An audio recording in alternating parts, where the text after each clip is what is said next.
you should proofread only after you have finished all of your editing revisions. So try to keep the editing and proofreading processes separate. Don't mess up them with each other. So you should proofread only after you have finished all of your editing revisions. So try to keep the editing and proofreading processes separate. Don't mess up them with each other. So you should proofread only after you have finished all of your editing revisions. So try to keep the editing and proofreading processes separate. Don't mess up them with each other. So you should proofread only after you have finished all of your editing revisions. So try to keep the editing and proofreading processes separate. Don't mess up them with each other. Mr. David, you have my voice? You should proofread only after you have finished all of your editing revisions. I have echo of try to keep the editing and proofreading right now separate. Don't mess up them with each other. Mr. David, you have my voice? You should proofread only after you have finished all of your editing revisions. I have echo of try to keep the editing and proofreading right now separate. Don't mess up them with each other. Okay. Mr. David, you have my voice? You should proofread only after you have finished all of your editing revisions. Can you hear me? I have echo, but there is a problem with the voice. Actually, my voice is echoing from your side with each other. Okay. Mr. David, you should proofread only after you have finished all of your editing. Let me translate. Can you hear me? Okay. Yes, but there is a problem with the voice. Actually, my voice is echoing from your side. Oh, sudah. Ini mikrofonnya belum nyala. Oh, okay. Let me translate it, Reza. Can you hear me, Reza? To make sure. Yes, now it is okay. So my voice was echoing all the time from your side. Yeah. Now it's okay. Now it's not okay, right? Saya terjemahkan dulu. Proofreading versus editing.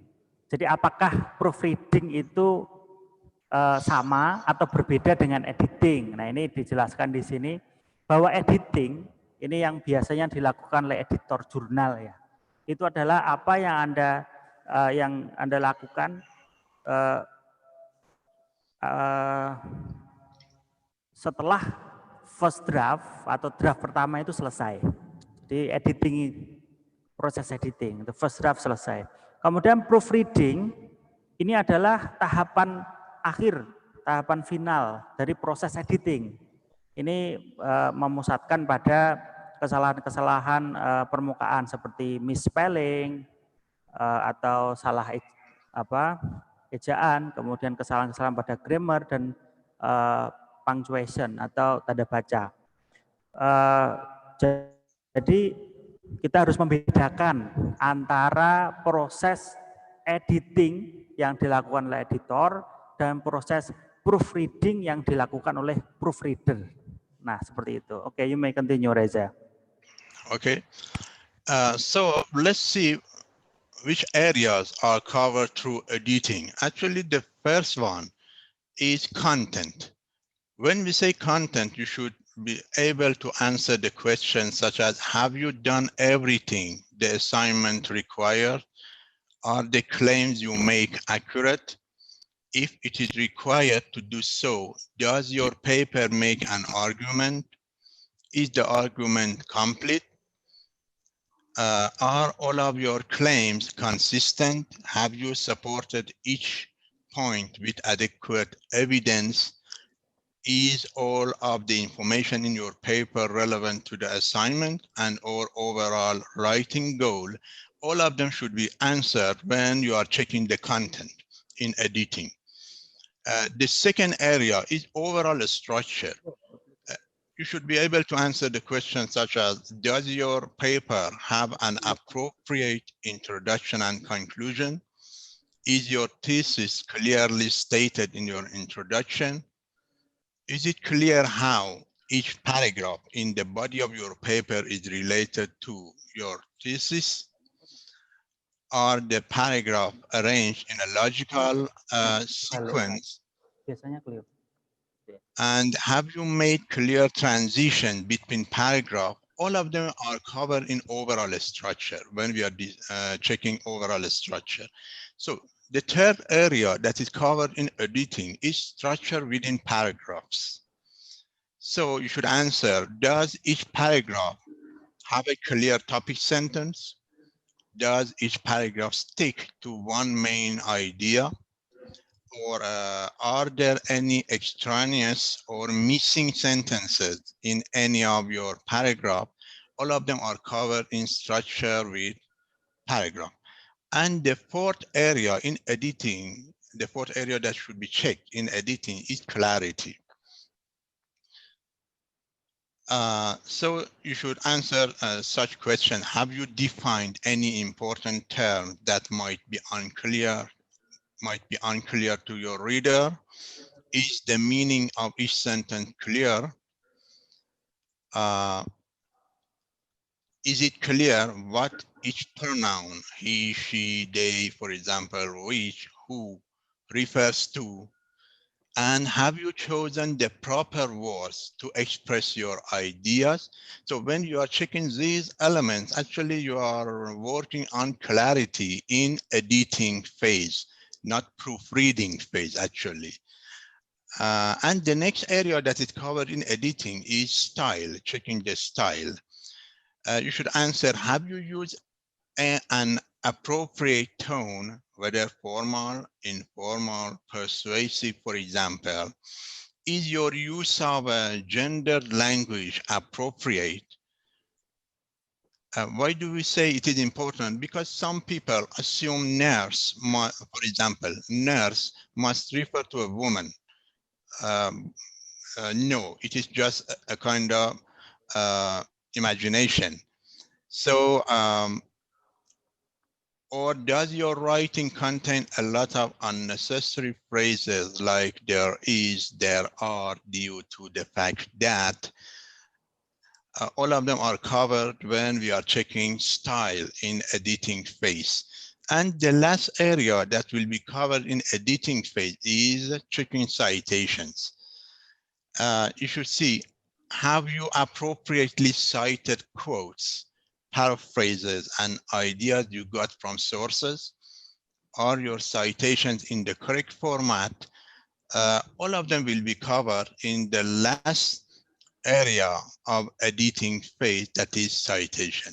So now that we know what we are going to cover in editing, we can switch back to proofreading and focus on proofreading as the major theme for our webinar today.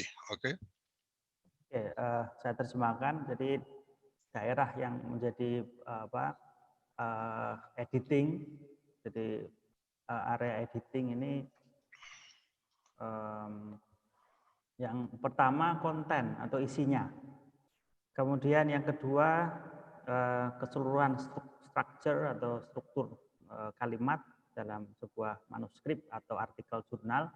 Kemudian struktur dalam sebuah paragraf, di dalam paragraf-paragraf tersebut ya. Kemudian clarity, kejelasan, di mana subjek, objek, dan reference-nya. Kemudian style, dan terakhir kutipan-kutipan.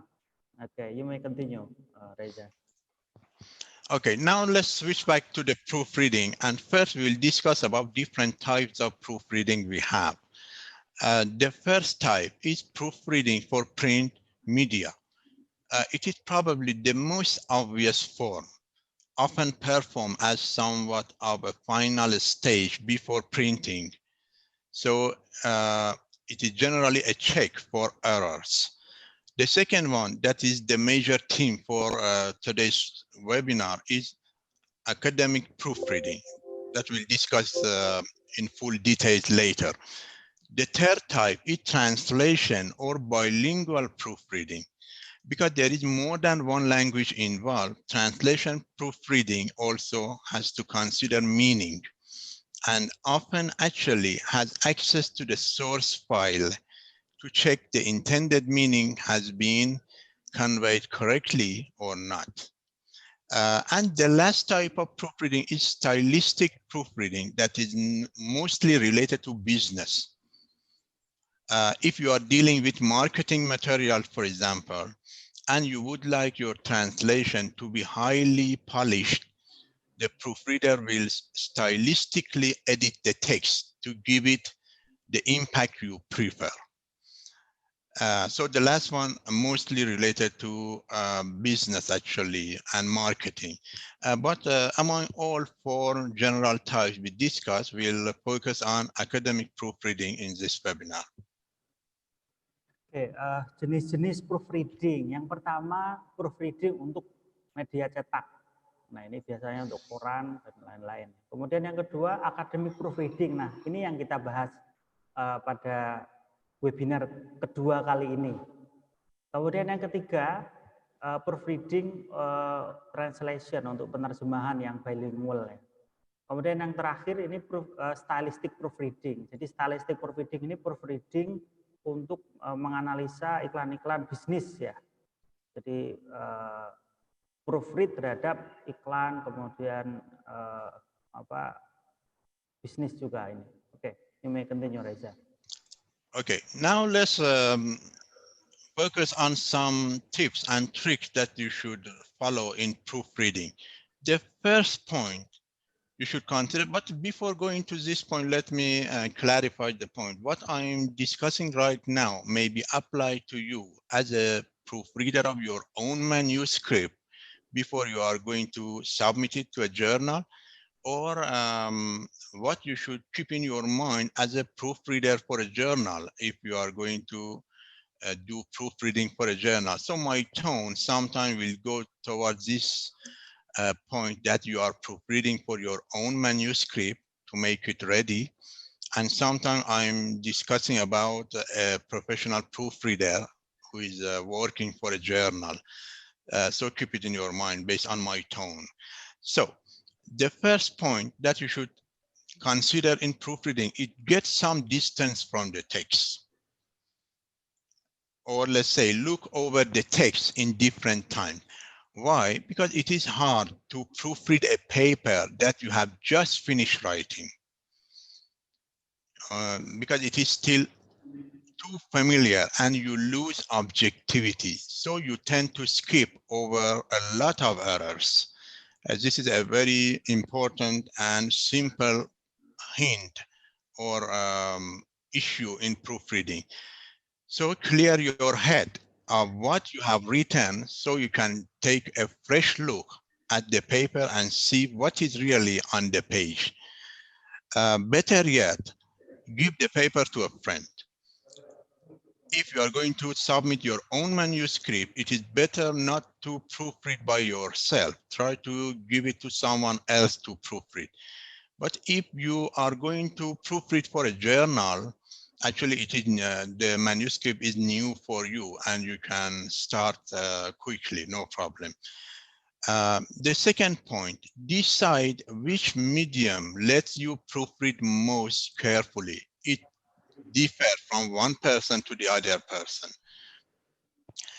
For example, some people like to work right at the computer, while others like to sit back with a printed copy that they can mark up as they read. So you should see which one of them will give you more concentration and focus in proofreading.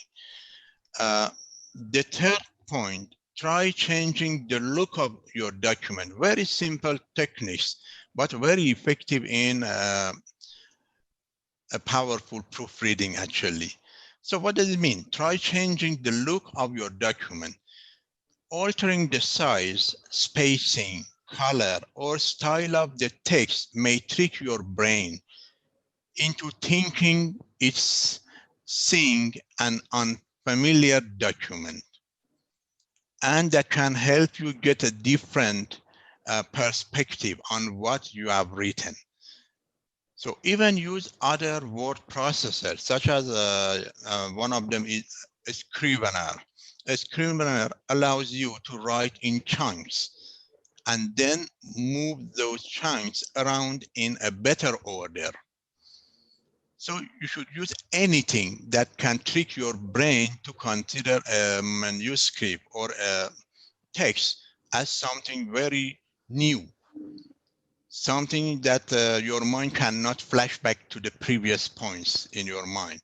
So you should try to update your mind in this way and make the text as something new in order to be able to see all errors or problems in the text through proofreading. Otherwise, your brain will try to flash back to the previous evidences and ignore some error or some problem in the text, so you cannot identify them quickly and completely. And the next one, find a quiet place to work, avoid distractors. Clear. Actually, no need to discuss more about this point. Next one, do your proofreading in several short blocks of time. It is very important. Why? Because your concentration may start to wane if you try to proofread the entire text at one time. So you should have block of times and try to do each step in proofreading in a specific time. Next one, rewrite the larger aspects of your text first. So what does it mean? Don't make corrections at the sentence and word level if you still need to work on the focus, organization, and development of the whole paper, of sections or of paragraph. So you should try to cover larger areas first and then go to the details step by step or level by level. It is very important. The next one, read out aloud and reread changes. When you read silently, actually our eyes skip over small errors or awkward or run-on sentences and typos. So a very good technique not to ignore typos, for example, is reading the text loudly. So the worst thing you can do when typing proofreading changes is adding new errors. It is a very important point in proofreading. Sometimes we are proofreading, but in the process of proofreading, we are adding new errors to the manuscript instead of removing the previous errors. Why? Because we are reading the text silently. So usually these are typos as our fat finger hit the wrong keys. This is the point. So if we are not careful, we can move on to the next changes without noticing the new mistakes that we are adding to the manuscript. And last point, proofread for only one kind of error at a time. Your mind cannot process everything at the same time. So it is very important to review or proofread in stages. Approach each proofreading and editing task separately. For example, check spelling, then check sentence structure, then check word choice, and finally check punctuation. Okay. Reza, let me medium, decide which medium. What do you mean by which medium here, Reza? Where? Which medium? What do you mean by By medium? medium, I mean you try to do proofreading based on which instrument? Based on printed paper, for example, or through computer? Okay, let me translate tips dan triks ya strategi proofreading. Yang pertama,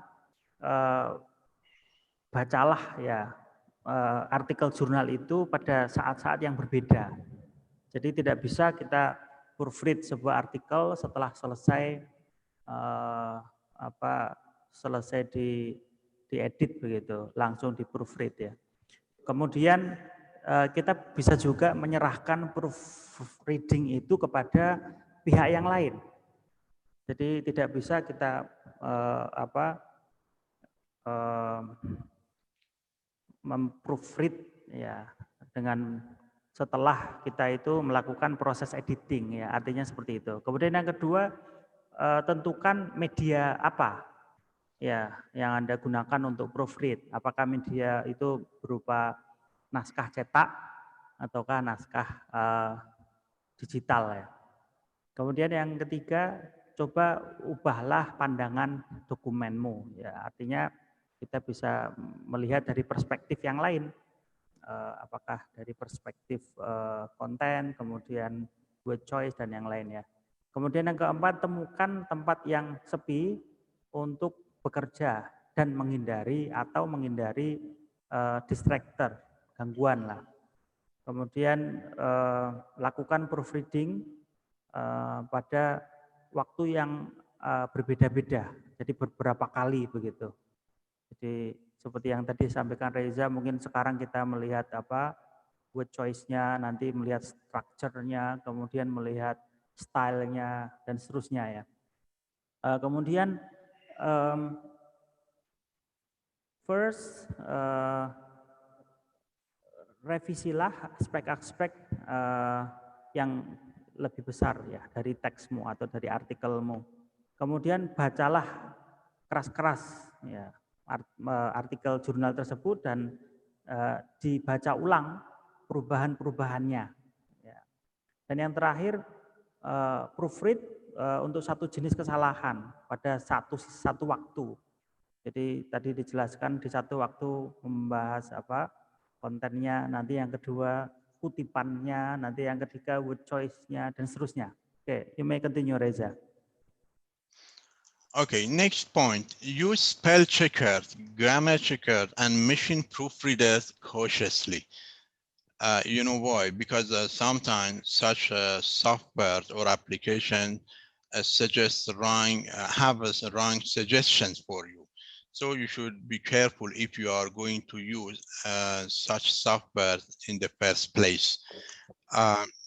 Next point, no need to memorize every grammar or citation rule that may apply to the genre or discipline in which you are writing. Why? Because you can look them up. It is not possible to have all of them handy or available in your mind when you are proofreading. So you can take advantage of the resources available to you, such as dictionaries or thesaurus, handbooks, citation guides, handouts from class, or librarians and writing center consultants, actually. The next point, read your paper backward. A very good technique in proofreading. What does it mean? It means try reading your paper backward, means sentence by sentence or paragraph by paragraph. Why? Because you are focusing on the text, not the ideas. When you go from the end to the beginning, actually you are focusing on the meaning of each sentence or paragraph.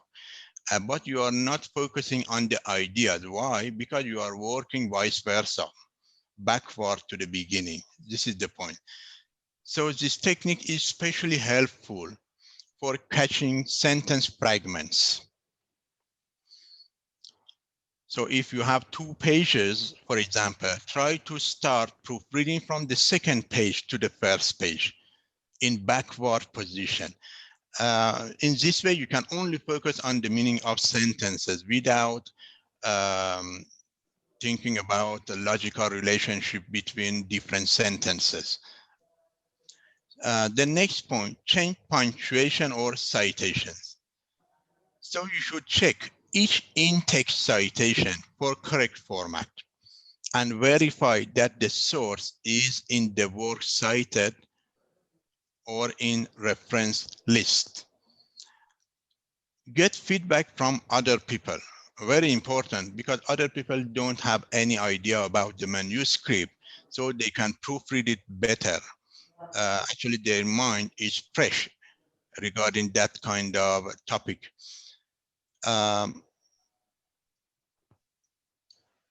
Okay, and the last point in this slide, keep an error list. It is helpful to keep a running list of your common types of writing errors if you are proofreading for your own manuscript.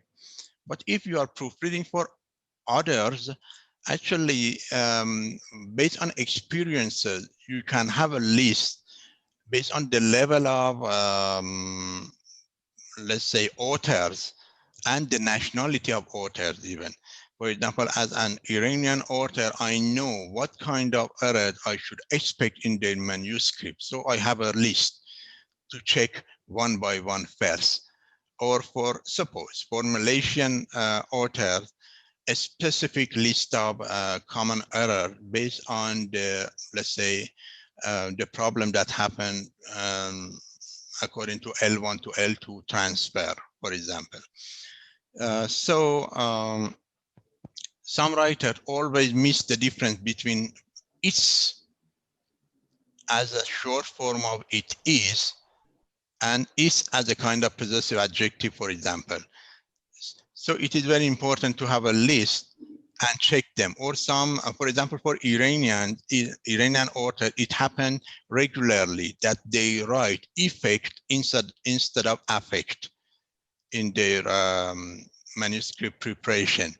So having such a list help us to not to ignore common error that happen based on the type of authors we have. But it is based on experience. Based on experience of reviewing more and more, you can get such lists, prepare such lists for different groups of authors you have in your journal.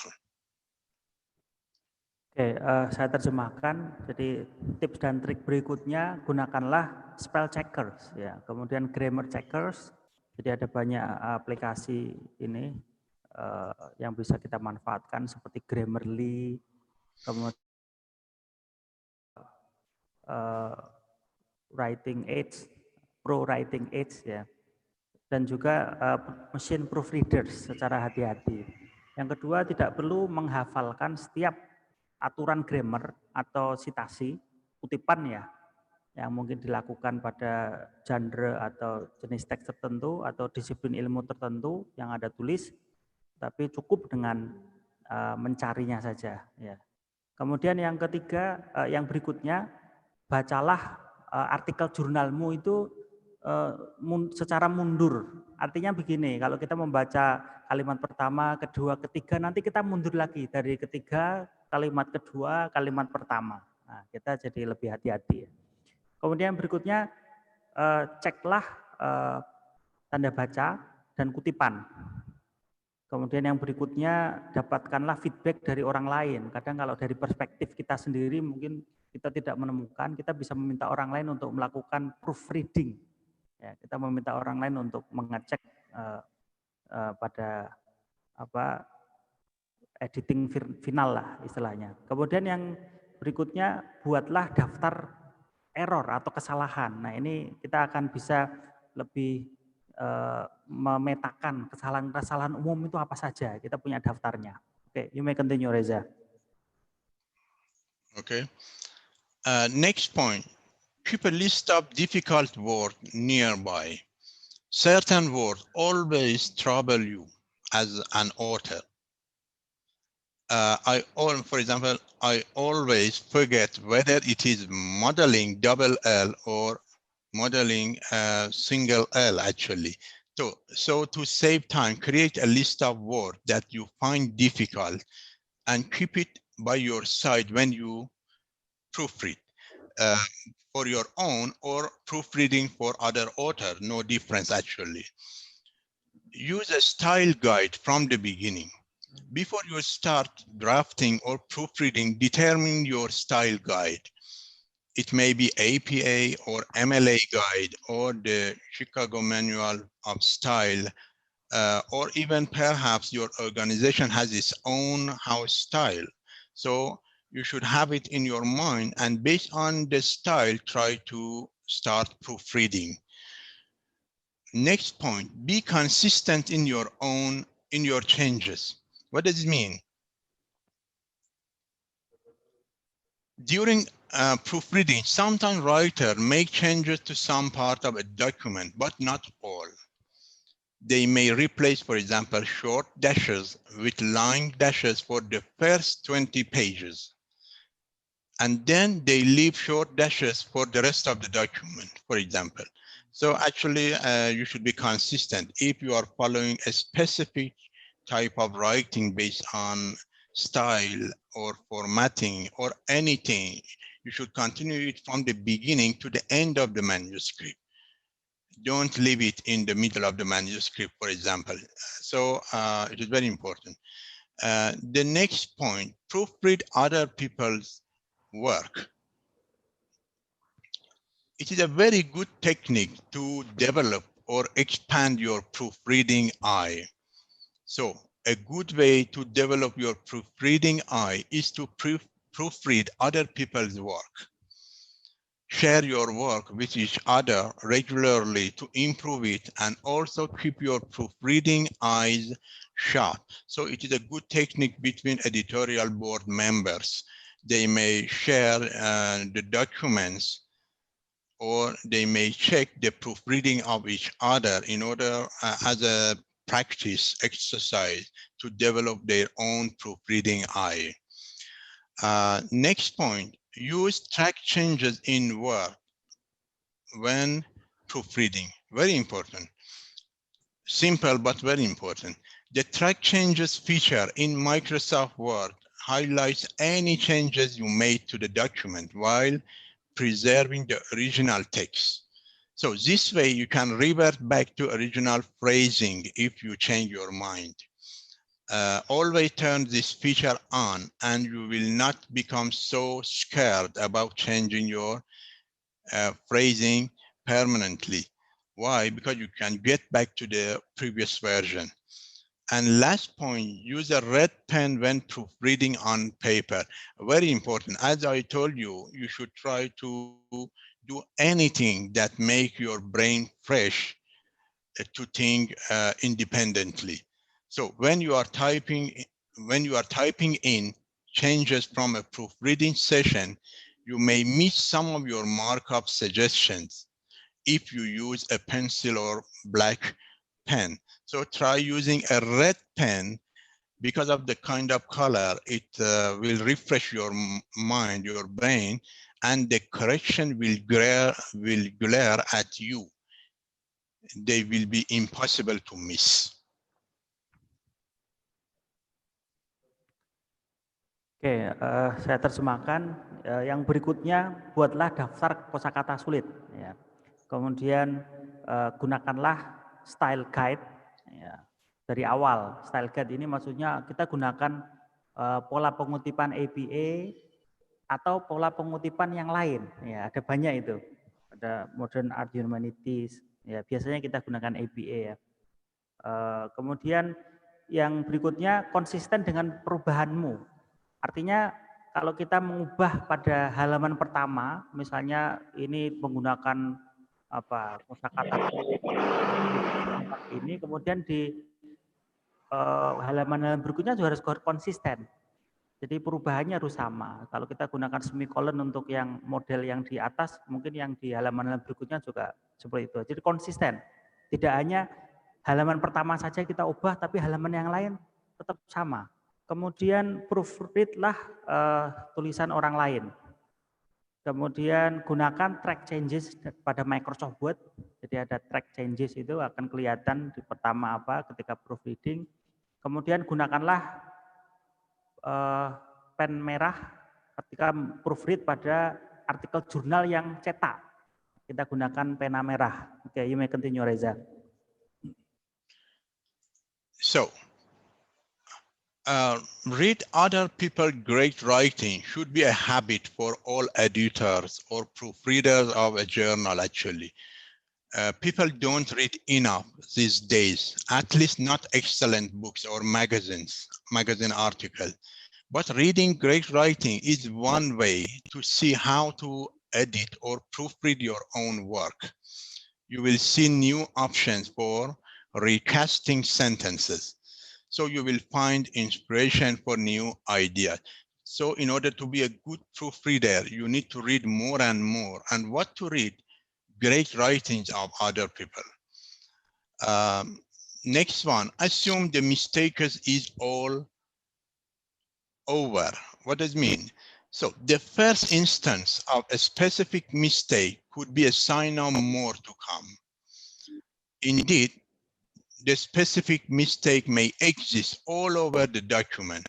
So pause your proofreading, stop your proofreading, and select the find feature in your word processor. Enter the error word and or phrase and search the whole document. Get it out completely before you move on.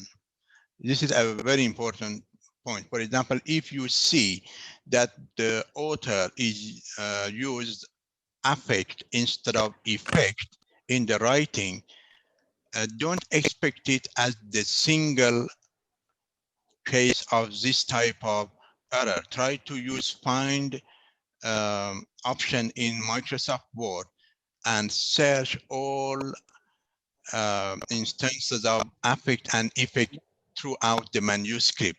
Why? Because maybe you will find other instances of this type of error all over the manuscript. Next point, keep regular exercises. What does it mean? When you get away from proofreading, you lose some of your sense for errors, actually. So if you have no writing of your own, try to edit a page on the web every few days to stay in top form. It is something like a sport. If you don't continue proofreading regularly, you will lose some part of your capabilities in proofreading. So don't let it pause for or stop for a specific time. Even if you don't have any manuscript to proofread, for example, try to do it on some web pages, on some students writing papers, actually, as a kind of regular exercise. And next point, when possible, edit on screen and proofread on paper or vice versa. As I told you, you should trick your brain. So don't keep a specific path in your proofreading. If editing on screen, try to proofread on paper or vice versa. But actually, based on the experience, computer screen presents a barrier to proofreading. For some reasons, our eyes and brain just don't notice the letters and words on the screen very well. So you should expect it to ignore some types of errors when you are proofreading over the computer screen. For example, double words or some, let's say, wrong letters in specific words. So it would be better to have it on paper and proofread. Keep a checklist of elements to review when you are reviewing a manuscript or to proofread when you are proofreading the manuscript. Why? Because there is a long list of tips you want to check in the manuscript, and keeping them all in your mind is not possible. You may ignore some of them. And you will surely forget many of them during the proofreading process. That is why it is important to keep a list of elements to check. Then write a check mark next to each one as you finish it. So you should have a checklist for what you are going to proofread and tick every one of them when you finish that type of assignment. So this creates a sentence of accomplishment for you. And the last point, turn off full justification in word processor. It is a very small but very important point in proofreading. Why? Because when proofreading, if you turn off the full justification feature in your word processor, the text will not flush up against the right margin. So you can identify extra spaces in your manuscript. But if you use justification feature, extra spaces will be covered by word processor. You cannot identify such kind of problems in the format or style of your manuscript. Oke, saya terjemahkan. Berikutnya, bacalah artikel-artikel dari orang-orang yang hebat. Ya. Kemudian asumsikan bahwa kesalahan itu ada di mana-mana di dalam artikel jurnal tersebut. Kemudian cobalah melakukan latihan yang secara teratur, melakukan proofreading. Kalau memungkinkan, editlah pada layar komputer, kemudian di proofread pada jurnal cetak, artinya kertasnya ya. Kemudian buatlah elemen-elemen, buatlah checklist elemen untuk mereview. Kemudian matikanlah full justification. Ini Reza, do you mean full justification here is spelling and grammar in Microsoft Word?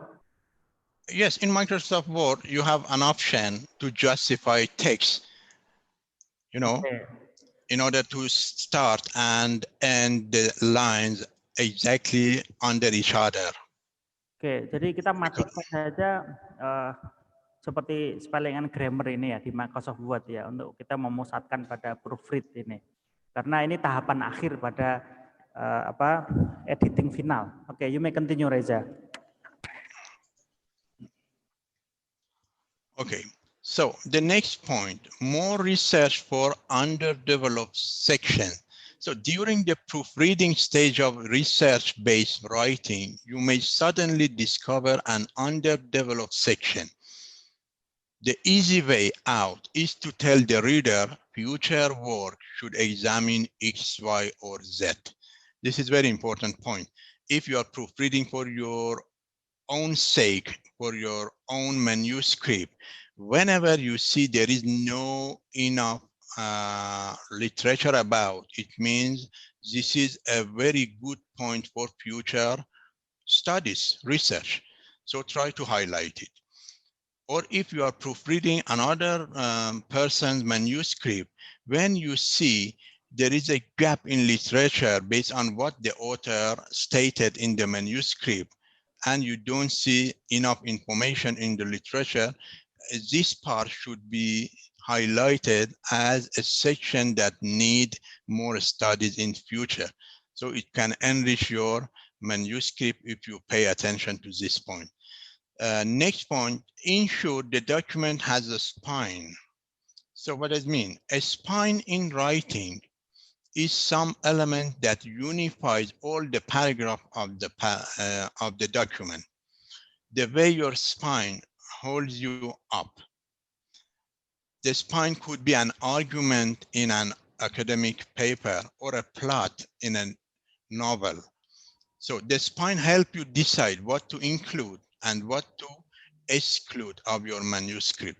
Without a spine, academic paper and novel become random collections of research and storylines, actually. So this is one of the major problems when we are proofreading. We say what we see in literature review is a collection of facts, but what is the relationship between what's stated in literature review? For example, we don't see any logical order. We don't see any argument, discussion. We don't see any reason why the author stated this type of a study in his or her literature review. So it is because of this point that this document doesn't have a spine. The next point, cut out the parts that aren't working. Actually, cutting is challenging work. Why? Because often we are wedded to our writing. We think our phrasing is great or our ideas are priceless. But objective readers may disagree. Don't force phrases or ideas into your writing when they don't quite fit the argument or stream of thought. So remove them and consider them the spark for a new piece of writing. This is a very important point in preparing the manuscript. So as a proofreader, you should cut any parts or any paragraph, any sentence that aren't working and they don't make any sense in the manuscript, for example, or you cannot find logical relationship between previous sentences and this sentence. It means it doesn't work. That sentence, that paragraph should be deleted fully. Next point, add in real life examples such as stories. It is very important to see real life examples in your manuscript. So you can advise the author to have something like it. Readers love, why? Because readers love real life examples to explain abstract concepts. So if you find your writing is getting too abstract, try to think of how you can relate it to real life. So your reader will quickly understand you when you provide a real life example. Why? Because in writing, the major purpose is to help your readers understand what you are talking about. So you should use any technique to make it clear for the reader. One of them is using a real life example. So in any part of manuscript you are proofreading, if you find it unclear for you as one reader, ask the author to provide real life example for that part, to include real life example for that part of the manuscript, maybe in literature review, maybe in other parts. Next point, make sure of having evidence for all arguments. So academic writing and business recommendation report should contain arguments. Argument is the basic core of academic papers, actually. But sometimes writers don't argue anything. They just present the facts. This is one of the problems we see in literature reviews. What you see is a collection of facts or what other authors, researchers did before without any argument. This is problematic. So your writing requires evidence from credible sources. This evidence convinces through reasons. And the next point, fine-tune arguments by recognizing a position. Now that you have argument, you should fine tune it. What does it mean? If you're writing, is a kind of argumentative piece, maybe a blog post about a controversial topic can recognize your opposition. This allows you to understand what other person is saying and then tune up your own argument. It means let's say, discuss about pro and cons. Provide the viewpoints of those researchers who disagree with what you are talking about. Actually, it means fine-tuning your argument. So it allows you to push the argument forward by incorporating their criticism into your own writing. And the final point, bring together a scattered thematic parts. So what does it mean? In your writing, it is easy to lose track of when and where you said something. As a writer, it happens more or less to all of us. So Microsoft Word provides one page at a time on the screen. You may write about the same theme in many places in a long document. So this is the reason that we as proofreader may say you should delete this paragraph, that paragraph, it is redundancy.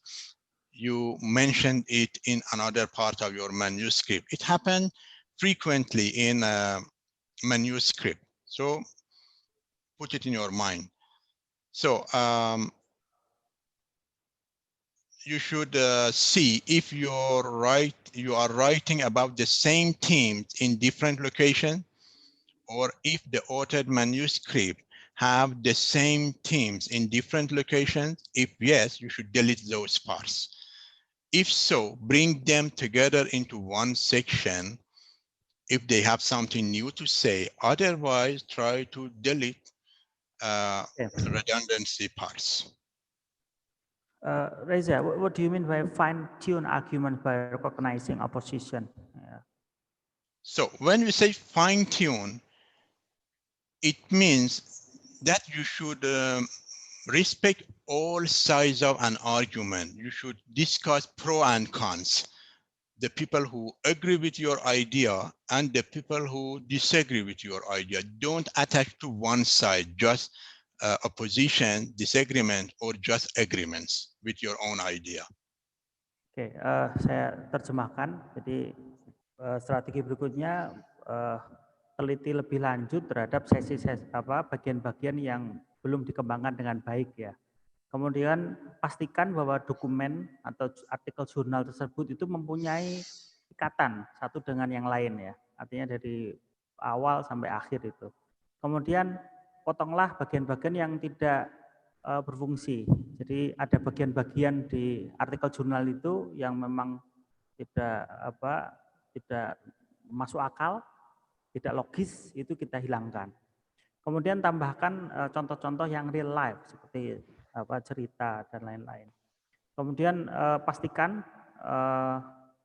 bahwa artikel jurnal itu punya evidence atau bukti untuk semua argumen. Jadi tidak hanya sekedar asumsi, maksudnya seperti itu. Kemudian fine tune argument ini tadi, hargailah pendapat-pendapat yang berbeda. Ya, ada yang pro dan kontra. Nah, ini seperti itu. Kemudian bring together scattered thematic part. Ini artinya satukanlah ya bagian-bagian yang terpisah. Ada juga sebuah artikel jurnal itu yang di bagian awal sudah ditulis, kemudian bagian tengah ditulis lagi sama persis, bagian akhir juga ditulis lagi. Nah, ini kita perlu hapus yang memang scattered tadi itu. Okay, you may continue, Reza. Okay, now let's go to the structure. In your proofreading, try to remove dead verbs. So verbs are the most important words in a sentence. So they move the writing along as the people in the writing do things. But we often fall back into dead verbs, words that have no movement. So the most common dead verbs are the various forms of, for example, the most common dead verbs are the various forms of verb to be. Am, is, are, was, were. What images or action do this to be form bring to mind? Nothing, actually. So there is no reason to use them frequently in your writing.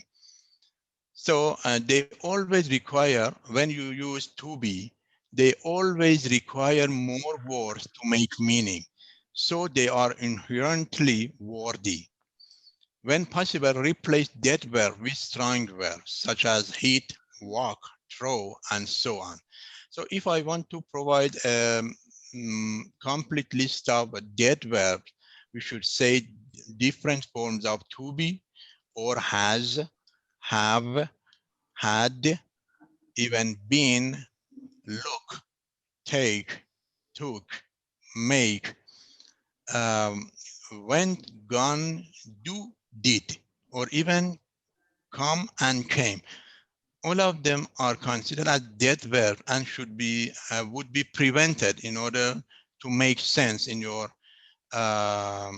sentence structure. Why? Because when we have such dead verbs, we need more words to make sense, to make meaning. And when we are trying to use more words, it means our text is wordy. There are many unnecessary words in our text, so they should be removed. The next point, remove wordiness and redundancy. So almost all writers write wordy first in first draft, no problem. But what about the final draft? Go back through your draft and see if you can remove words, phrases, or even whole sentences to tighten up your writing. The reader gets the points. When you do it, the reader gets the points faster actually. Why? Because you convey meaning through a lower amount of words in your text. So it may be difficult to see wordiness in your own works.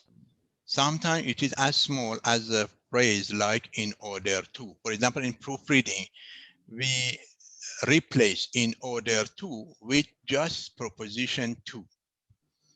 There is no reason to say in order to do this study, we should use XY. We say to do this study, we should use XY, for example. This is a very important point in proofreading actually, and lots of revisions are related to this point of view. Next one, remove excessive adverbs in proofreading. So what does it mean? Adverbs modify verbs based on definition, and they are useful, but novice writers often overdo adverbs in an attempt to describe something. It is not good in academic writing. Remember that when encountering adverbs, the reader must relate them back to the meaning of the verb. So it makes understanding somehow difficult for the reader. So when you do it regularly, this process becomes mentally annoying for the readers.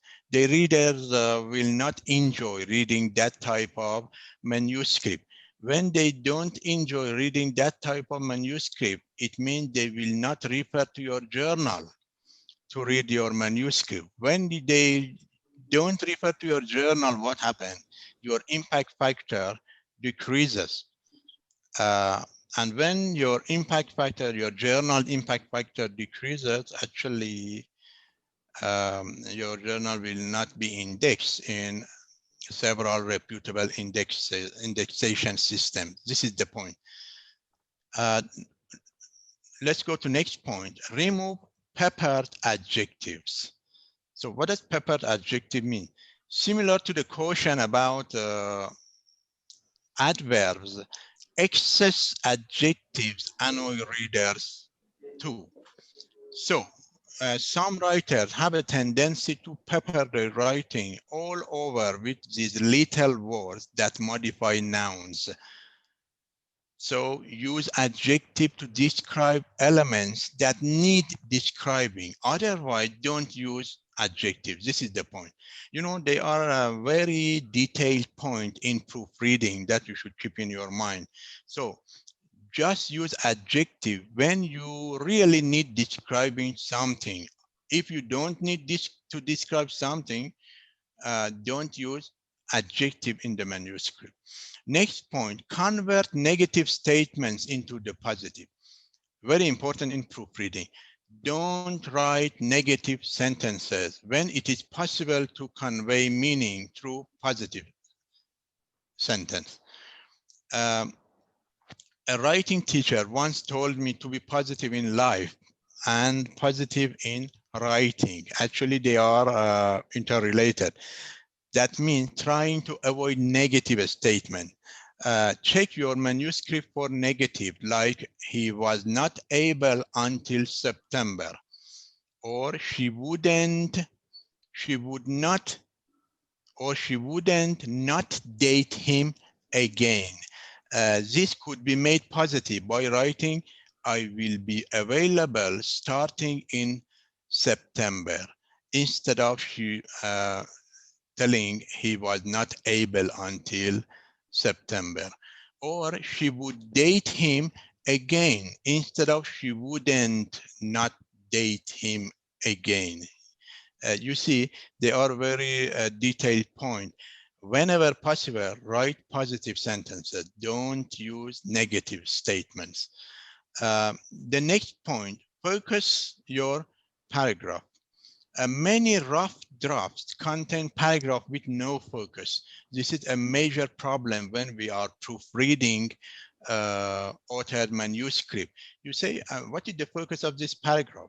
What are you going to imply in this paragraph?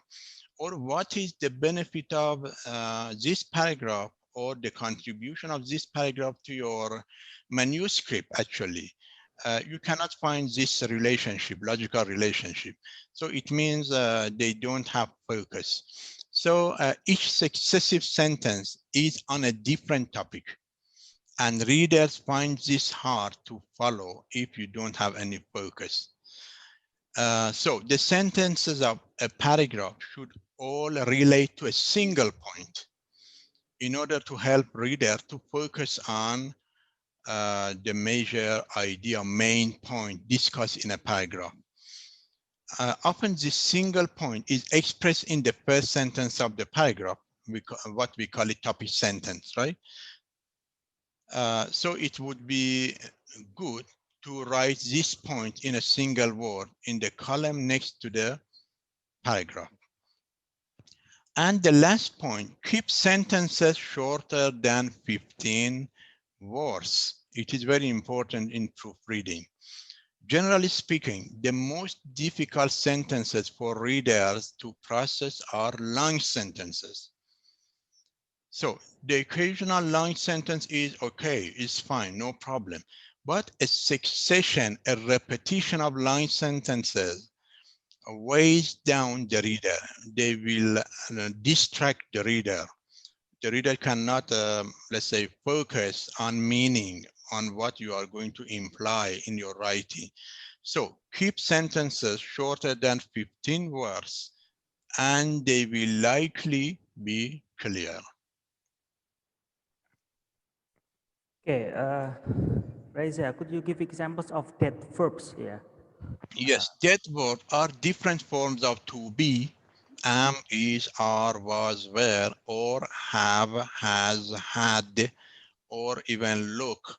They are examples of dead verb. Why? Because they alone cannot imply meaning. You need some other words attached in order to make sense. And it makes your manuscript wordy.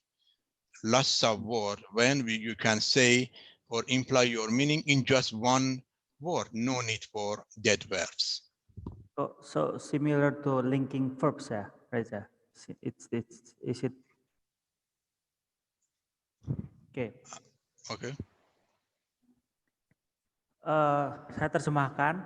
Yang berikutnya ini hilangkanlah kata kerja yang disebut ini dead verbs ya, seperti is, mr yang mungkin tidak ada makna yang lebih jauh, itu have dan lain-lain ya.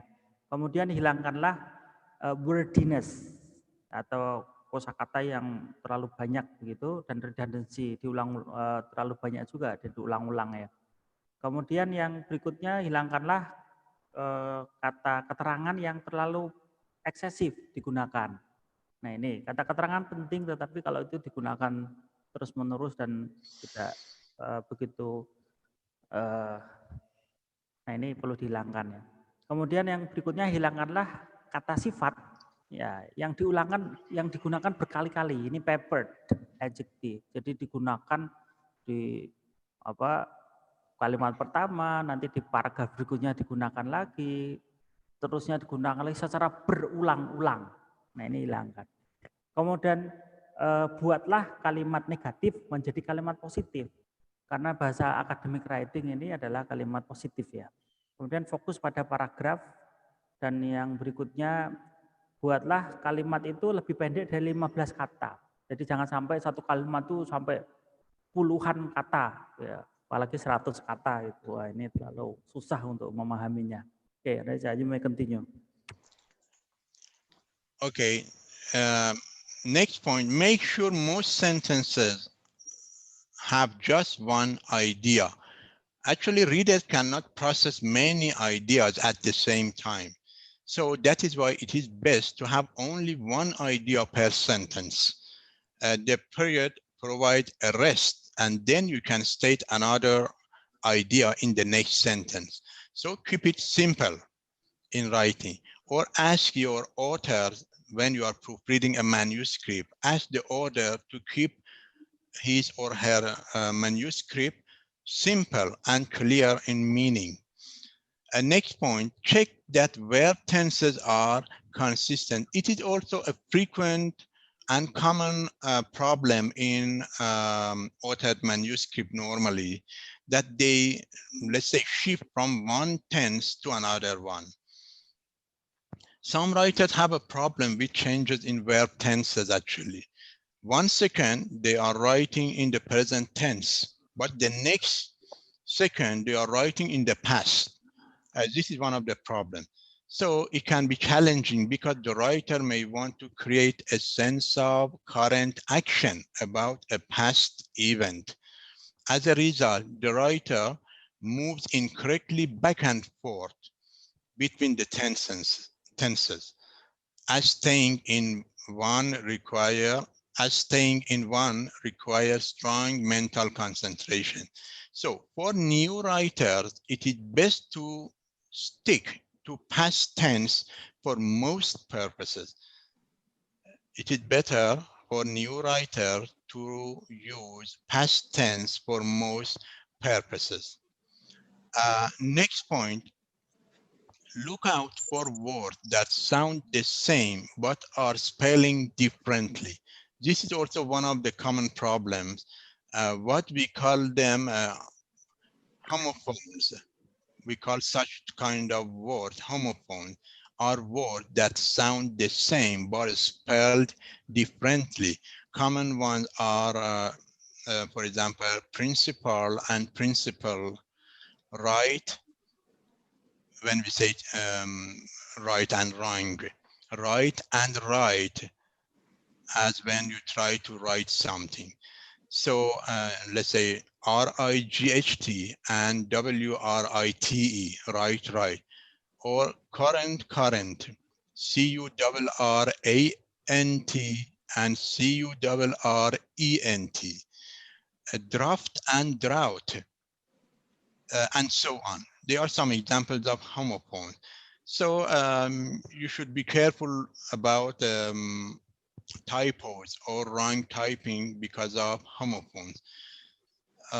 When we are writing, it is easy for our finger to spit out one when we mean the other one. So I can recommend you to read the book written by Bill Bryson called Dictionary of Troublesome Words. So Dictionary of Troublesome Words written by Bill Bryson. It has a list of many homophones that may be used interchangeably in a wrong manner in a manuscript. So study these lists of words and watch out for them in writing.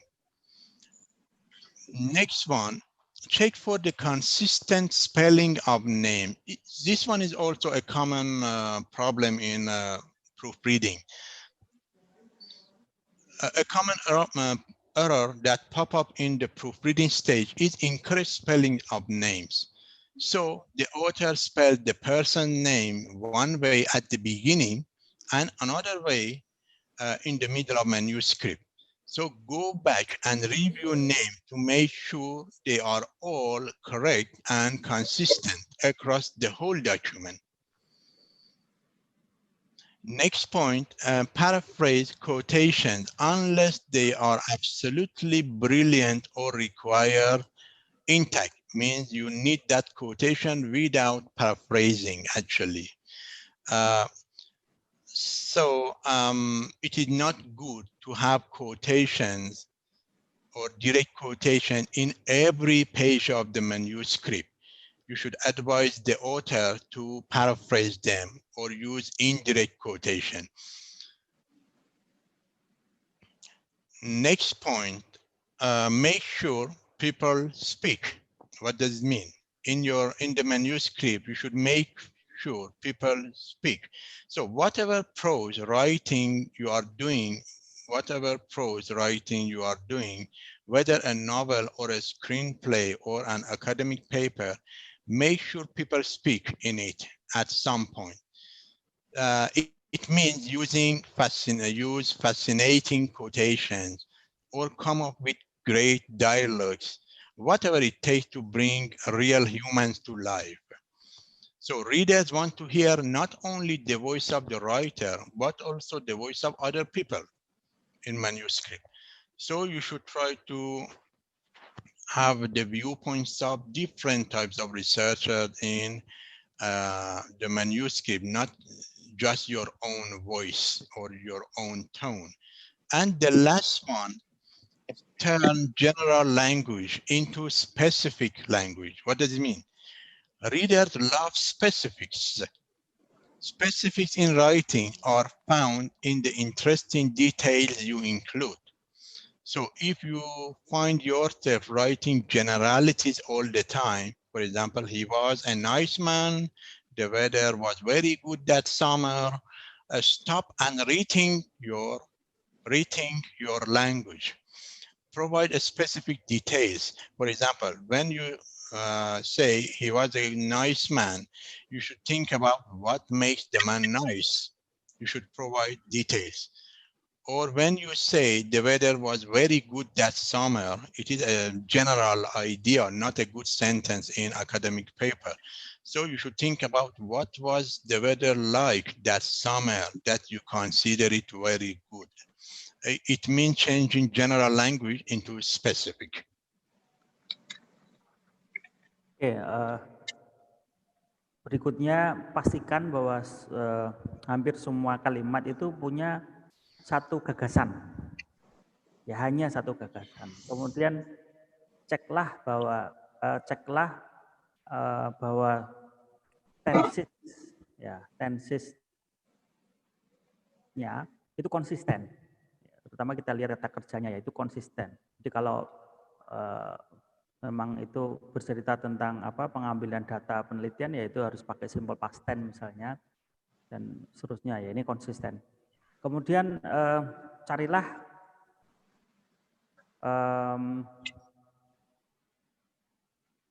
perhatikanlah kosakata yang berbunyi yang sama, homofon ya, tetapi ejaannya ini berbeda. Nah, ini kita perlu cek gitu, apakah ini homofon atau tidak. Tadi dijelaskan kita bisa membaca Dictionary of Homophones ya, tadi yang di tulisan Bill apa siapa tadi ya. Kemudian ceklah ejaan nama secara konsisten. Kemudian parafrasekan kutipan-kutipan, kecuali memang kutipan-kutipan tersebut memang kosakata atau kutipan-kutipan yang brilian ya, yang memang harus ditulis sesuai aslinya. Kalau tidak, ya kita harus memparafrasekan kutipan. Artinya kurangilah kutipan langsung yang dimaksudkan begitu. Jadi kita gunakan kutipan tidak langsung. Kemudian pastikan speaker speak. Ya, ini kita artikan, pastikan bahwa tidak hanya dari satu sisi saja, tetapi dari beberapa pendapat juga kita lihat. Kemudian yang terakhir, nah ini tulisan saya hilang ini. Terakhir apa, Pak? Terakhir apa tulisannya? Ini udah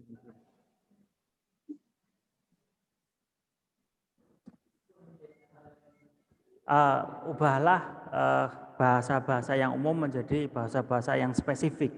Nah, bahasa umum menjadi bahasa spesifik artinya ya kita. Do you mean specific language mean academic writing, Reza? Yes, try to avoid generalities. I provided an example. For example, don't say a sentence like this one. He was a nice man.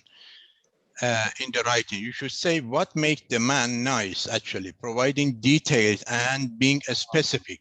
Oke, jadi gunakan yang bahasa-bahasa spesifik, bukan bahasa-bahasa yang umum. Nah, oke, you may continue, Reza. Okay, next point, use nouns more often than pronouns. It is, again, a point that you should consider in proofreading. To avoid repetition, writers turn to pronouns, small words that replace nouns. For example, it, he, she, they. But sometimes these pronouns become overused and confusing. For example, if you have two men described in a paragraph, and then you mention the pronoun he, the reader becomes confused. This is called faulty pronoun reference. So using nouns as much as possible eliminates such confusion. This is very important. The next point, vary the length of your sentences. Have you ever, let's say in this way, have you ever listened to a monotonous speaker? Definitely yes. So the person drones on and on. Well, that's the feeling readers have when every one of your sentences is the same length. It makes the reader tired. And they will not be interested to continue reading your manuscript. So you should vary the sentence length. You should have different sentence length. Let's say in this way. Next point, be consistent with contractions. What does it mean? Earlier in this list, I mentioned to keep your sentences relatively short, something around 15 words or even fewer. But some exceptions to the rule include dreams and emotional moments. So if you are talking about dreams or emotional moments, it is better to write long sentences. Why? Because they exactly show how they feel, long, flowing, and indeterminate. And the next point,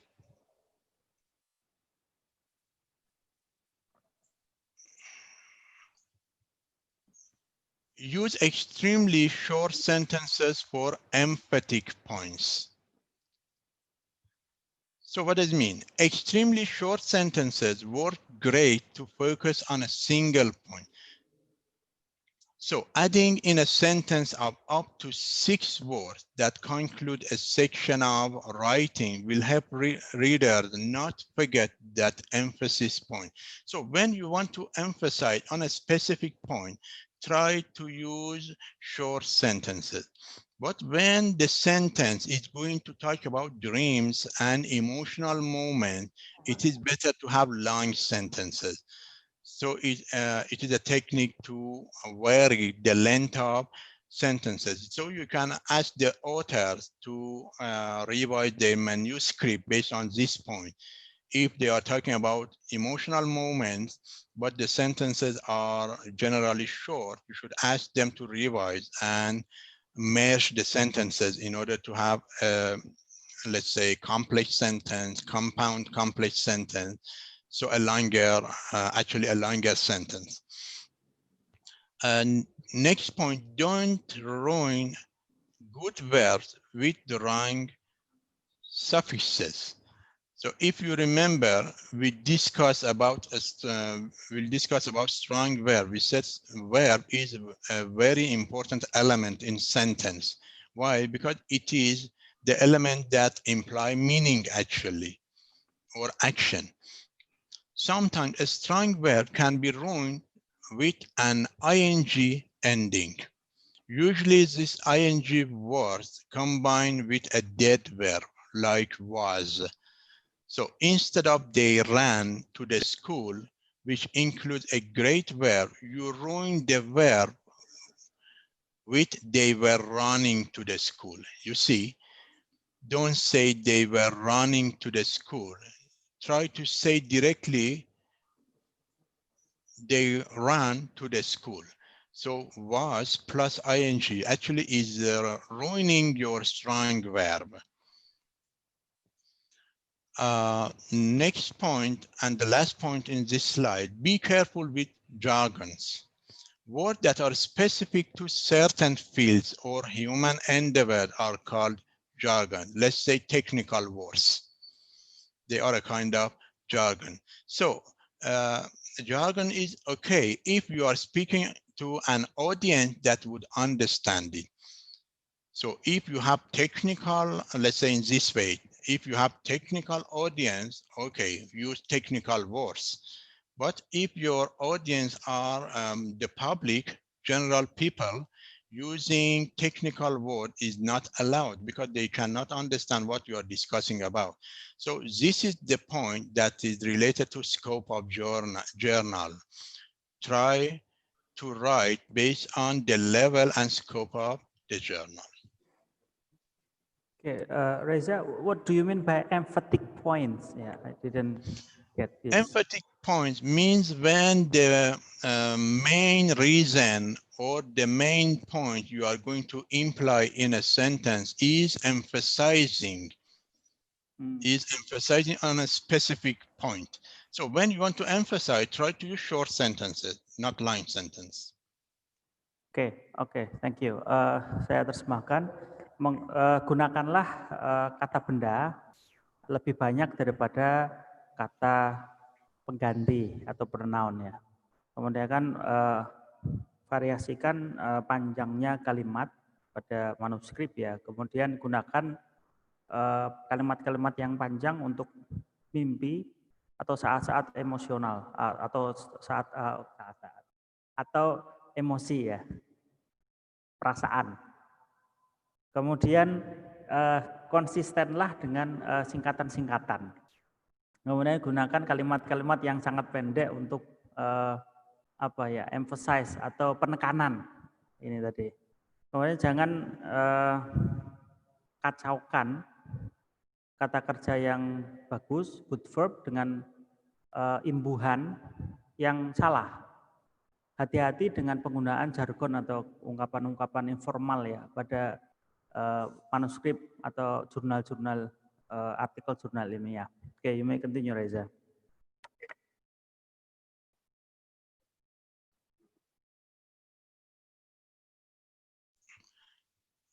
So the next point, avoid cliché.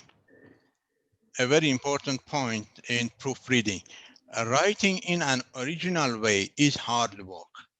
So it's much easier to just write down some old, well-worn phrases. For example, a bird in the hand is worth two in the bush. This one. Or it is raining cats and dogs, for example. So increase your awareness of cliché by reading cliché databases on the web. So a proofreader should be aware of cliché databases on the web and try to read them in order to avoid them in authored writing, authored manuscript. So if you use cliché, you are marking yourself as an unoriginal writer. Why? Because you are using something that many of people used before, let's say in this way. So good editors will see you a mile away, actually.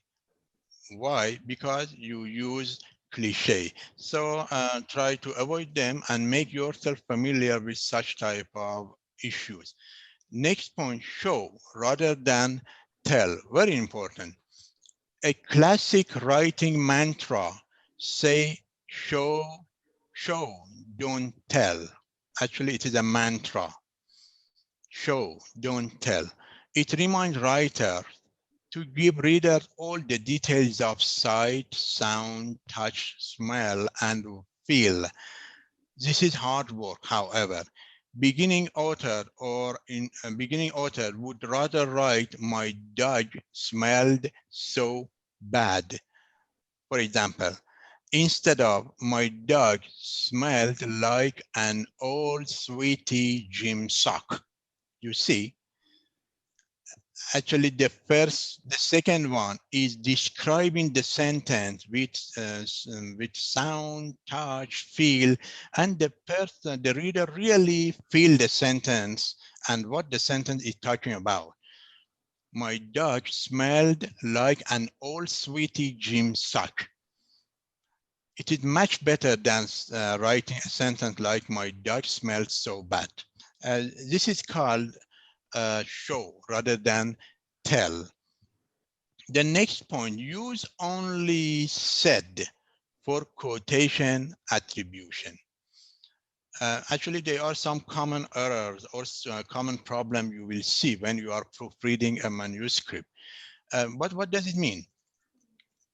To avoid repetition in quotations of characters in fiction, for example, many writers end the quotes with anything but the old reliable verb said. It means because of writing said all the time, the author wants to give it a difference, use some other verbs. So they try to use other verbs that have the same meaning as said, but actually no other verb shows quotation except said.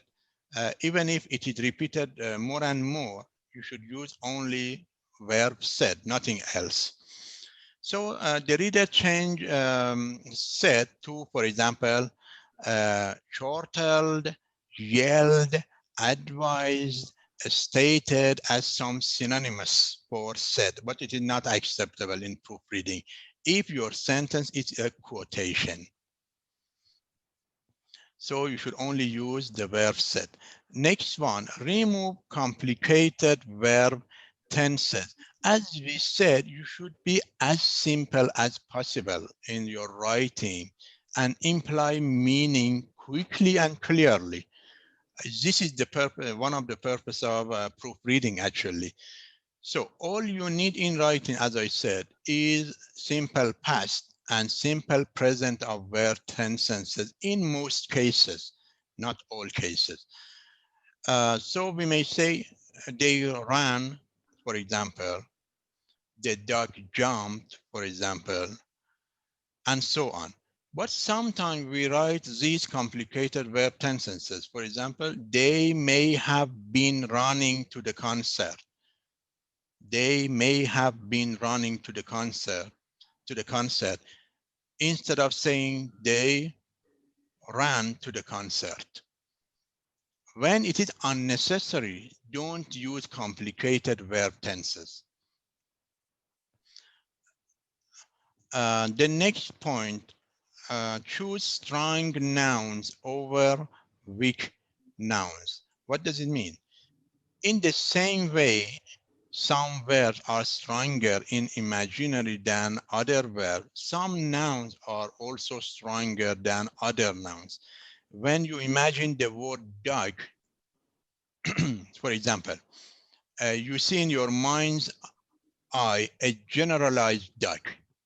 But when you imagine the word pit bull, you see in your mind's eye a very specific type of dog.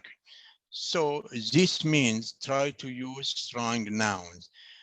If you mean a specific type of dog, for example, use the specific word, strong noun for that kind of dog. For example, pit bull. It is a species of dog. But when we say dog, it is a common word.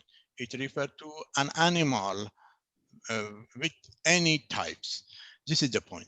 Write mostly in the active voice, very important. Try to avoid passive voice whenever possible in academic writing. So why? Because the reader expects to see doer first, and doer is shown in active voice, not passive voice. Very important.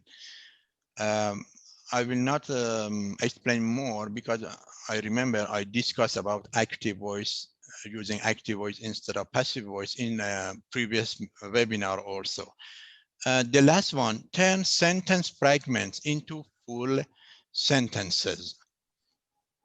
What does it mean? When you use sentence fragments, actually, let's say you are a kind of newscaster, not academic writer. Newscaster often speak in fragments. For example, car crash today in Manhattan, right? It is fragment, not a full sentence. Or 5 key tips for healthy living. It is fragment, not a full sentence. So try to write full sentences in your writing? Oke, yang pertama hindarilah klise ya. Jadi ini contohnya seperti gunakan kalimat seperti it rains cats and dogs. Nah ini ungkapan klise ini kita hilangkan ya pada artikel jurnal ilmiah. Kemudian show rather than tell. Jadi tunjukkan lebih daripada menceritakan ya. Kemudian kan gunakan hanya kata set ya for quotation attribution. Reza, so we can use set several times ya in a manuscript, is that right? I didn't get the point. Would you please repeat it? Should we use set ya for quotation attribution all of the time in Yes. our, Yes, exactly. This is the point. All of the time for quotation, you said no other verbs such as stated, claimed, I don't know, or any other synonyms. Nah ini juga banyak juga kesalahan juga ya.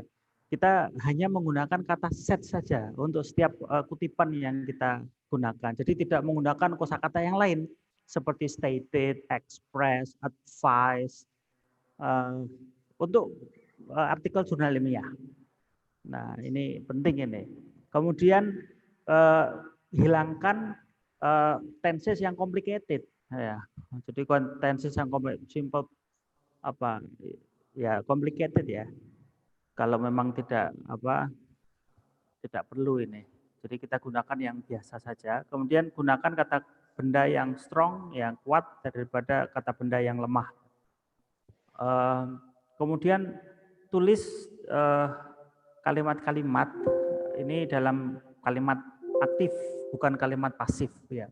Karena dalam bahasa academic writing itu yang digunakan adalah kalimat aktif, bukan kalimat pasif.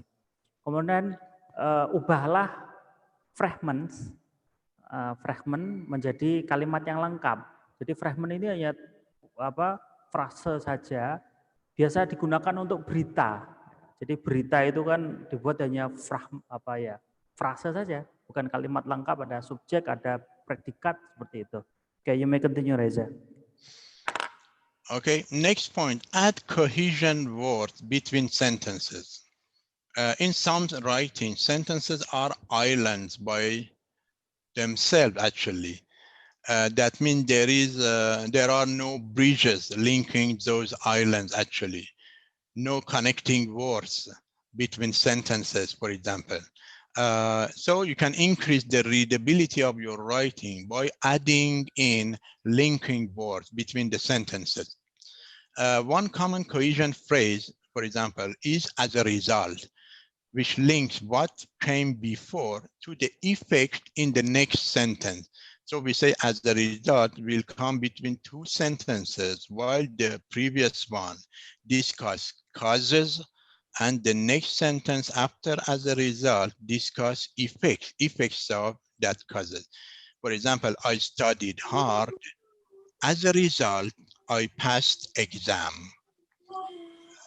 So using this linking word help reader to understand what you are talking about, and they can understand logical relationship between different sentences. The next point, remove mixed metaphors. Don't use two metaphors with each other in academic writing. Don't mix them. In the first place, we say don't use metaphors at all. But if it is necessary to use, don't try to merge or mix two metaphors. Why? Because when you merge metaphors, it is dangerous and the overall meaning change to something completely new. It make problem in what you are going to imply. The next one, vary word choice. As we said, vary sentence length. Also, we have vary voice choice. What does it mean? All writers get stuck in a word choice rut once in a while. It may seem like you are using the same 10 words over and over again.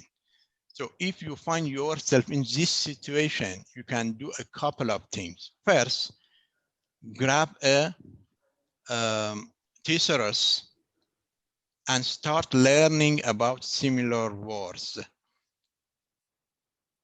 to your common set of words. Then use them as often as you can. It is a kind of practice to be able to use words interchangeably. So you need this skill as a proofreader, and you need this skill as an author in your manuscript. But we have some techniques. For example, one of them that help brain to be productive in word choice is, let's say, let me find it, a website called lumosity.com. It has a particularly good brain game called Word Bubbles. The game asks the player under the pressure of 60-second countdown clock to form as many words as possible from just one or two letters.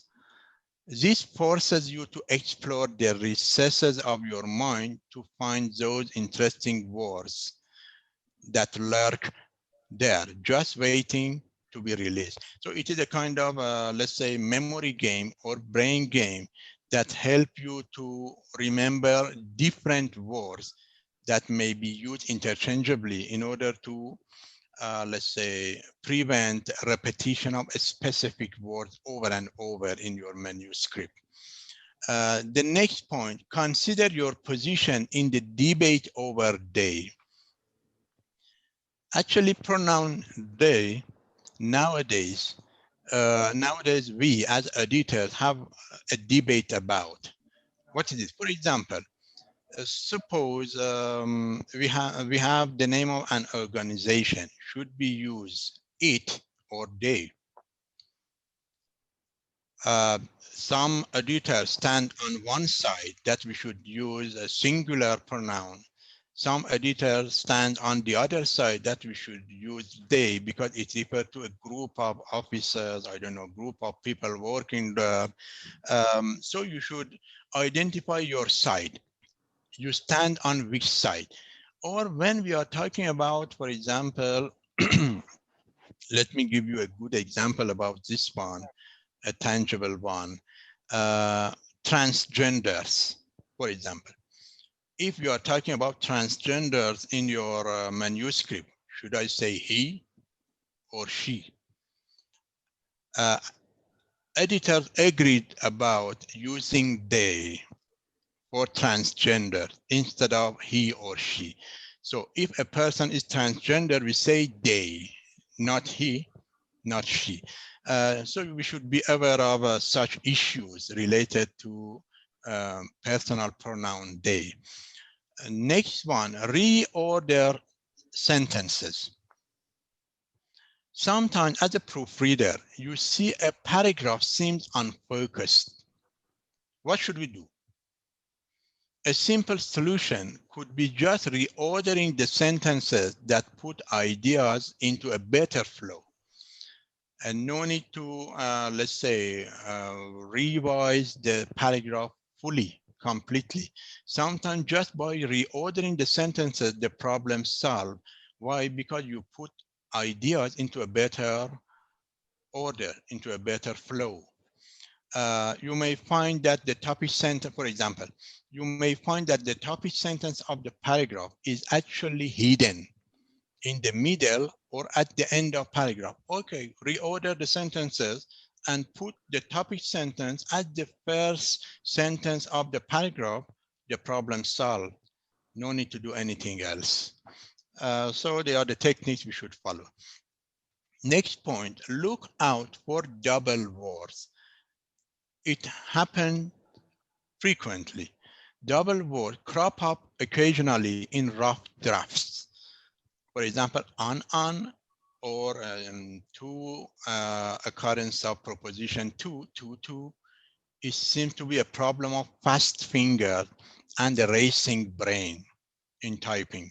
So if you are proofreading a book, for example, Microsoft Word will look out for this problem of double words if you run the grammar checker.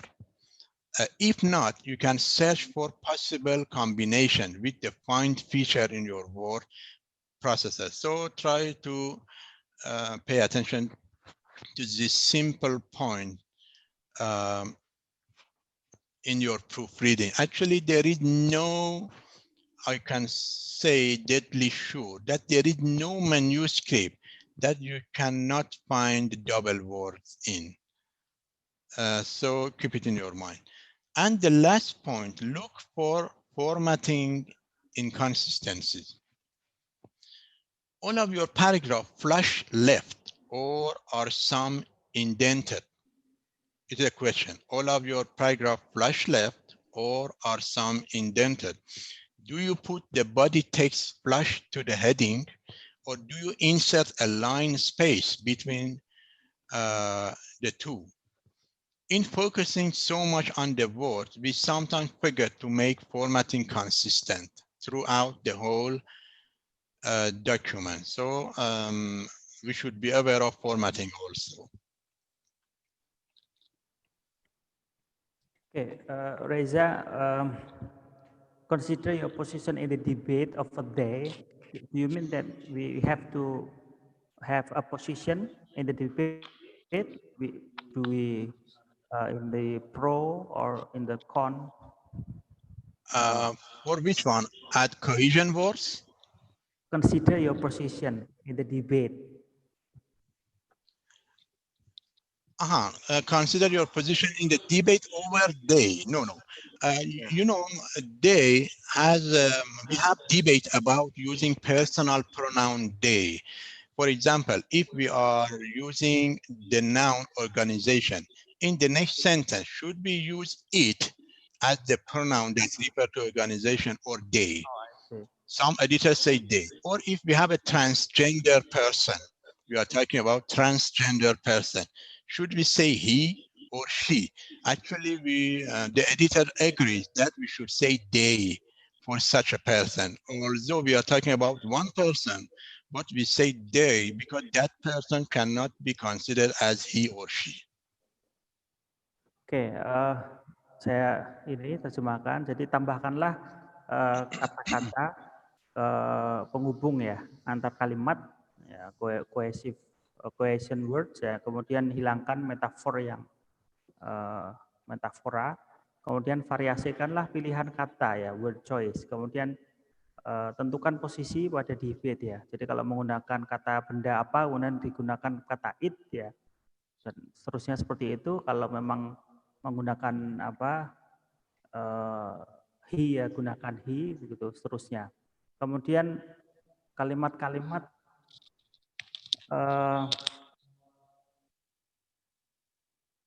bentar. Oh, ini pakunya.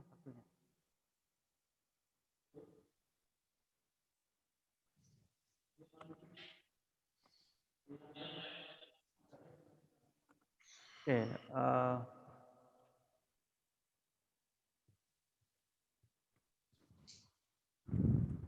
kemudian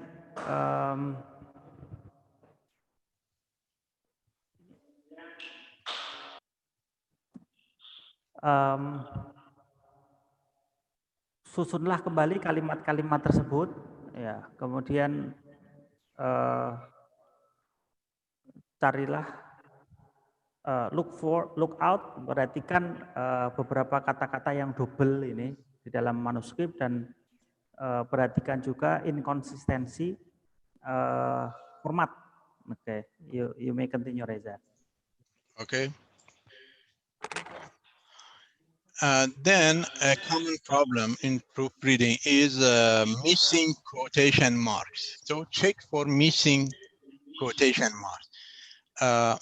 Normally, in writing out quotation, it is important to get the text exactly right. But sometimes writers forget to finish the quote with the second quotation mark. Normally, it happens to the second quotation mark. So double check whether the mark is available or not. Also check to see if the period is inside or outside the last quotation mark. In school, we are often taught to place the period outside the last quotation mark, but most style guides in academic writing, in journal, recommend placing it inside the last quotation mark, even if it wasn't in the original quotation. This is a point that we should pay attention to. The second one, look carefully at apostrophe. For some reasons, when you copy text from other word processors, the formatting of apostrophe is lost.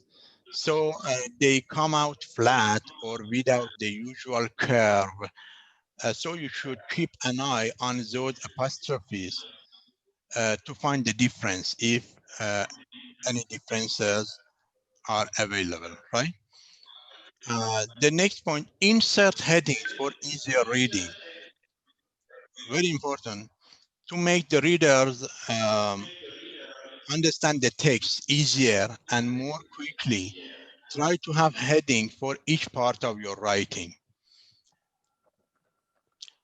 So, for example, the classic undergraduate English literature paper is normally 6 to 8 pages of double-spaced text. So one paragraph flowing into the next. But in most professional writing, a writer can enhance understanding by introducing heading or subheading. Next one, put numbers into graphs, charts, and tables. Sometimes what you are going to discuss deals a lot with number, figure, and statistic. So don't try to use explanatory paragraph. Try to show them through a graph, through a table, or through a chart. The next point, be consistent with capitalization. Sometimes you forget to follow how you conducted capitalization. You may forget their own capitalization rules as they move through documents.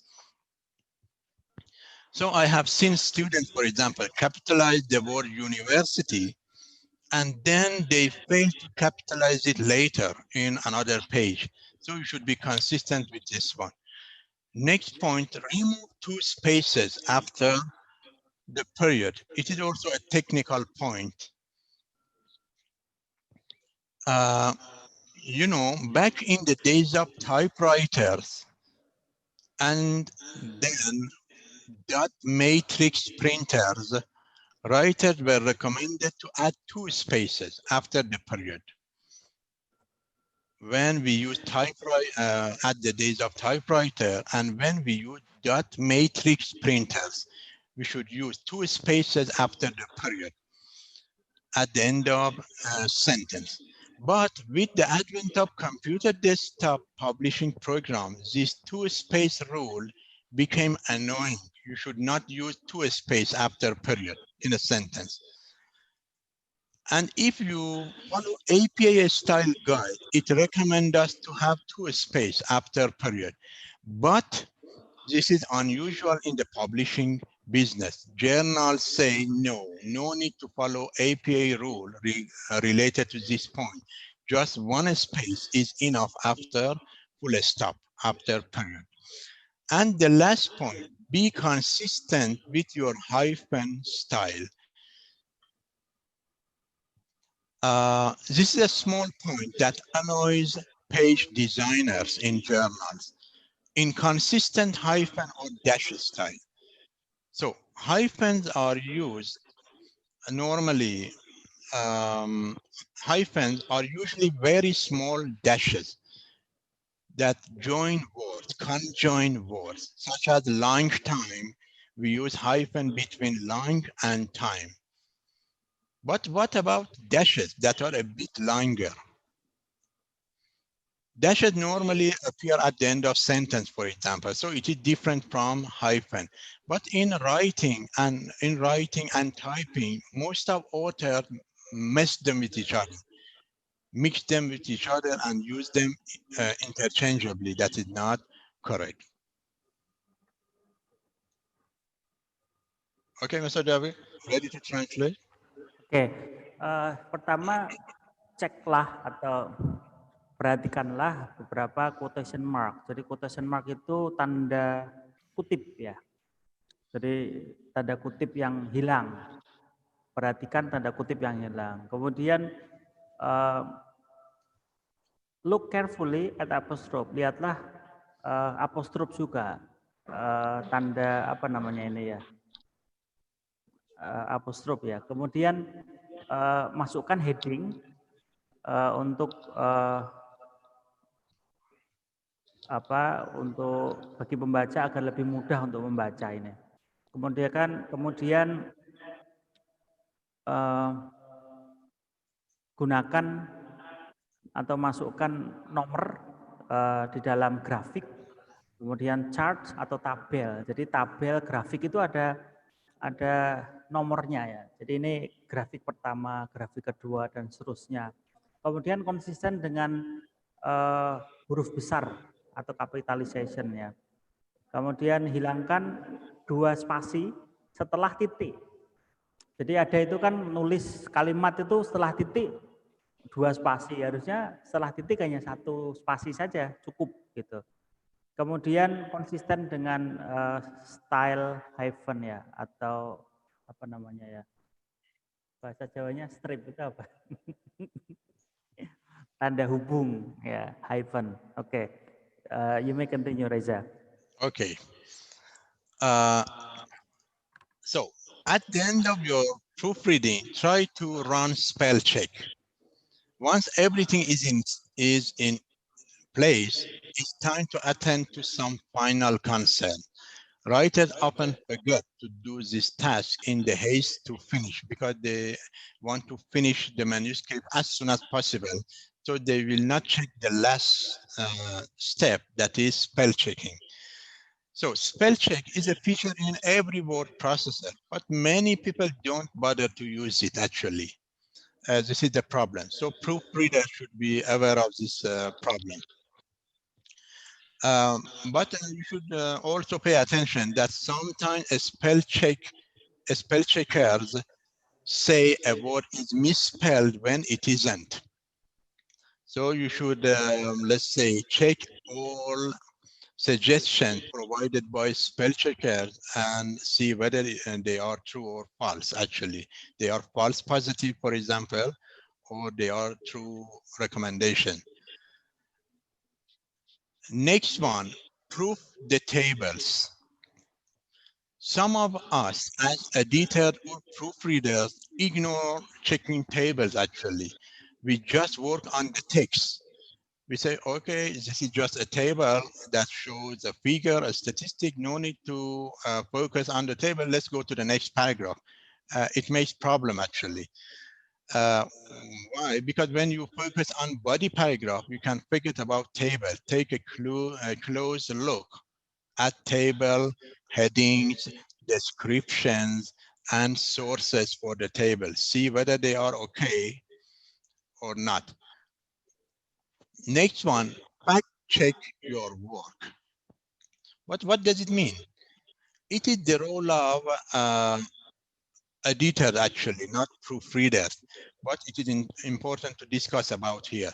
Sometimes we focus so much on proofreading that we overlook fact checking. Reputable magazines and journals have a person dedicated just to checking facts in writer's article. Go back to your document and look at dates, names, statistics, and so on, and compare them to the original source. It is also important to make sure you didn't take the fact out of the context, so it will save your reputation. Unfortunately, sometimes some authors, let's say, purposefully provide some information that are not based on the facts. So you should be able, as editor, you should be able to identify this part and ask the author to correct them, revise them, or you may just decide to reject the paper. Next point, recheck your quotation with the original source. At one point in human history, writer could get away with referring to all of the humanity with the pronoun he.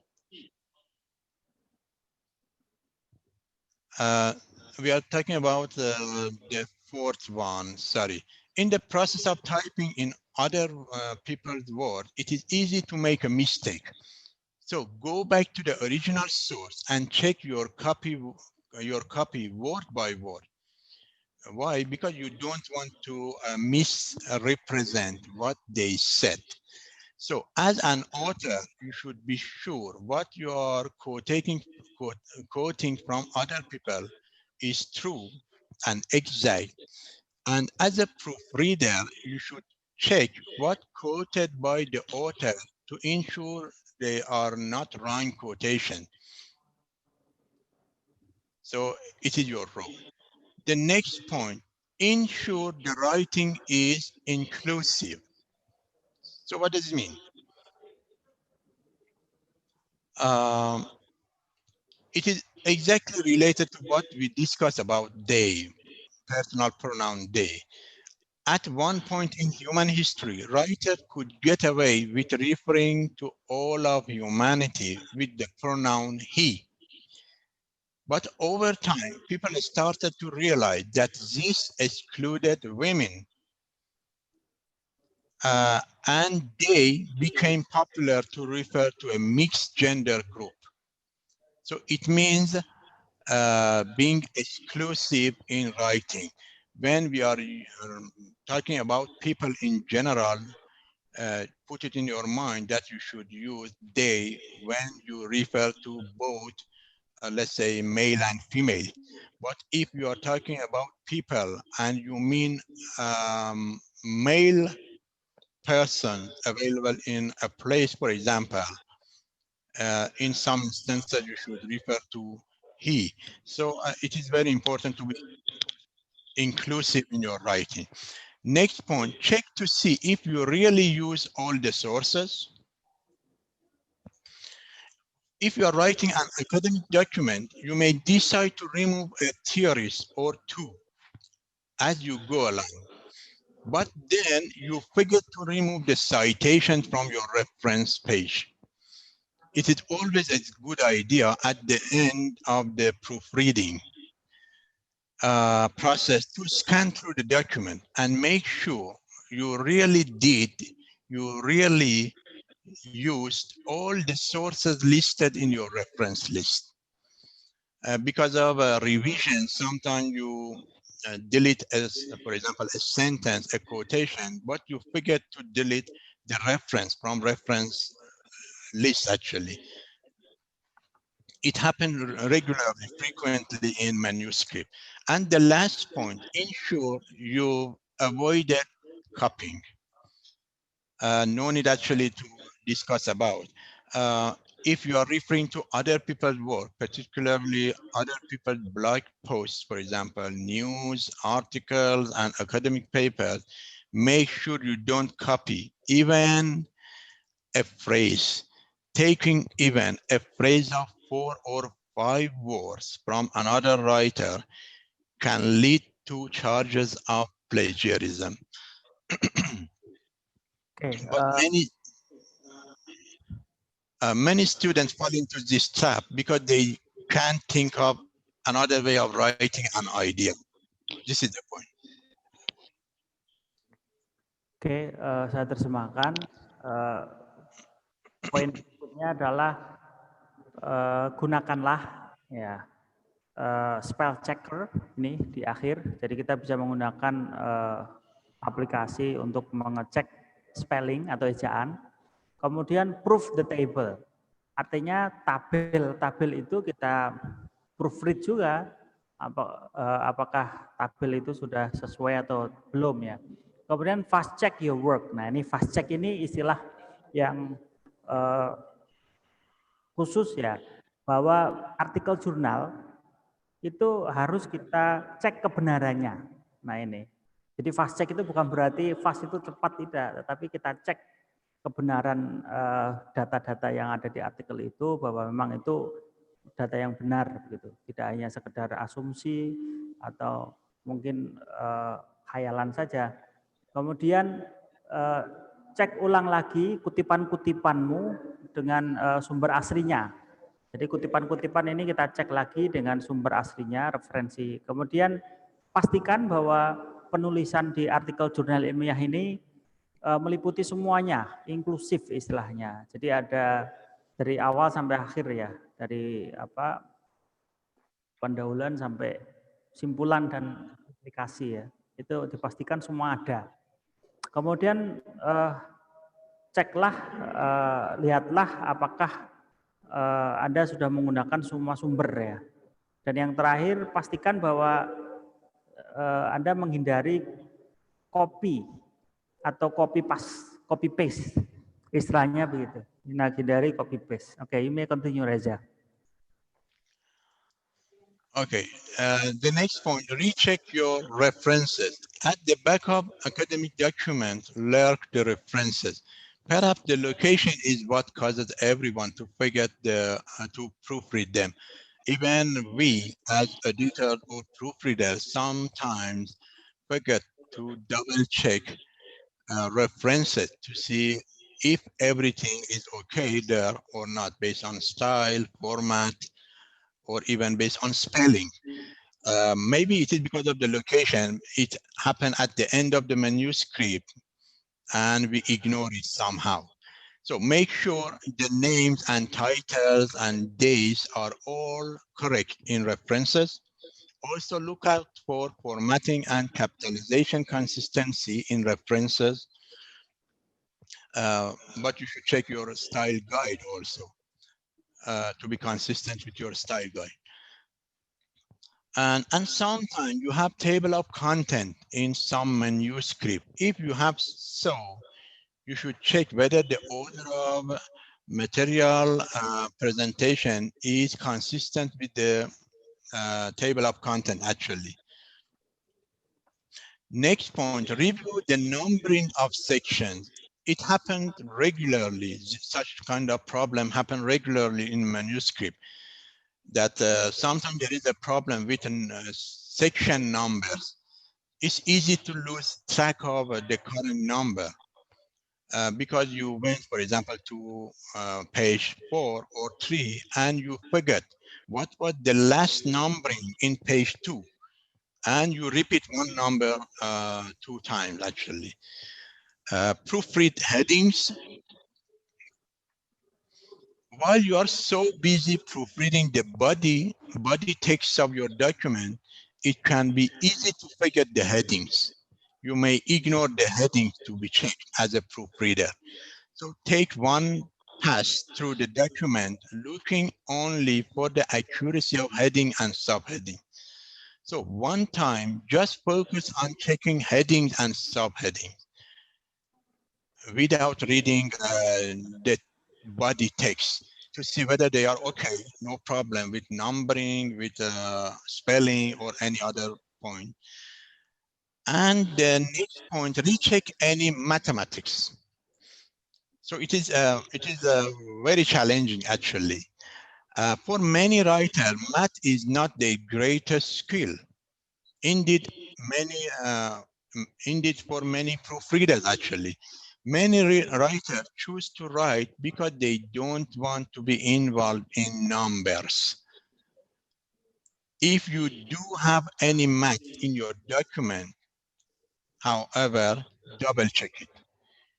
So glaring mathematical errors can undermine your argument and your credibility. It deals with tables, actually, with statistics. As I said, try to provide a statistic figure numbers through chart tables, but not in an explanatory paragraph in results section of the manuscript. And whenever you are talking about mathematics, be careful. And if you are not good in math, try to seek help from some other people to double check that specific paragraph for you, that everything is okay based on the math or statistics. And final point, confirm that the revised document headings match the table of content, as I told before, if you have table of content in your manuscript. Oke, saya lanjutkan. Poin berikutnya adalah cek ulang referensinya. Jadi daftar pustaka kita cek ulang. Kemudian review penomoran section. Ini kita juga dari awal sampai akhir. Kemudian proofread headingnya. Kita lihat itu. Kemudian recheck lagi beberapa any mathematics atau angka-angka ini ya. Kemudian confirm atau pastikan bahwa heading dokumen yang sudah direvisi itu sesuai dengan daftar isi. Oke, you may continue, Reza. Okay, actually we finished tips and tricks related to proofreading here, but as I told you, we may check spell checker, the grammar checker to help us as a proofreader. It is not bad to make ourselves familiar with some well-known and popular software available in the market as an auxiliary worker for our proofreading task, actually. So as you see, the first one and maybe the most well-known is Grammarly, that the main features include grammar check, plagiarism detection, reporting and statistics, text editor, spell check, style check, punctuation check, and all information provided based on the plans, different plans we have, and the rating for the software. Actually, it is 4-star application or software, but we have a 5-star one also that can be considered more complete than Grammarly. I will discuss. Another one, proofreading tool. So you will see main features here and reliability or usability and rating. The other one, wording. But maybe at the top of the list is ProWriting Aid, 5-star application or software. As you see, different types of tasks related to proofreading can be performed by this application. Paperwriter, another one. I just try to list them, not to discuss about. Typely, the other one, or some other word rake, grammar K, boom essays, edit, minion, and essayru. All of them are the application or software that can be used to help us as proofreaders or even editors of the journal. But as an editor or proofreader, we should be aware of basic research misconducts. Actually, it may lead an author to be blacklisted, or you may withdraw you may, let's say, retract the paper from your journal because of such misconduct. Let's get familiar with them. Actually, they are categorized into 4 different groups: falsification, fabrication, salami publication, and plagiarism. Very important for editors and proofreaders. They should be aware of them. All of them are known as the 3 cardinal sins of research conduct. So, the first one, I said falsification. What does it mean? Falsification is the changing or omission of research results or research data to support claim, hypothesis, or other data. Sometimes you want to get a specific result from your finding. For example, intentionally, you want to approve your hypothesis. You try to falsify your data, change or omit some research result in order to support your own hypothesis, or in order to support your own idea, what you want to imply.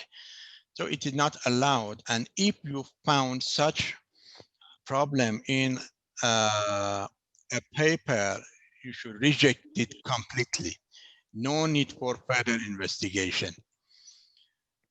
So falsification can include the manipulation of research instrumentation, manipulation of materials or processes, manipulation of images or representations in the manner that distort the data or reads too much between the lines can also be considered as falsification.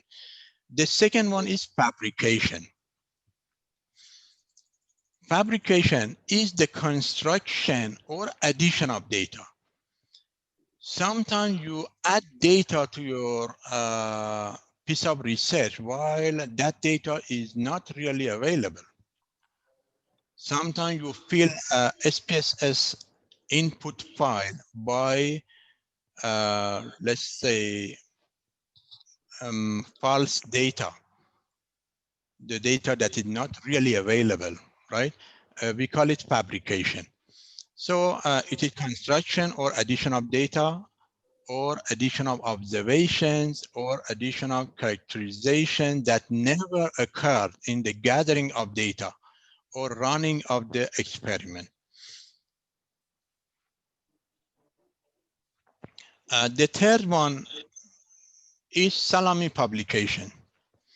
Salami publication or segmented publication is a distinct form of redundant publication, which is usually characterized by similarity of hypothesis, methodology, or result, but not text similarity.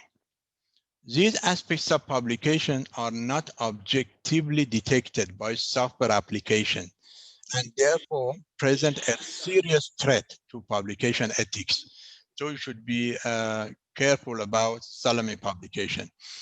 So salami publication normally happens when you try to divide your findings and publish one part of finding in one article and some other parts of finding in another article. And the last one is, and that all of you are aware, is plagiarism.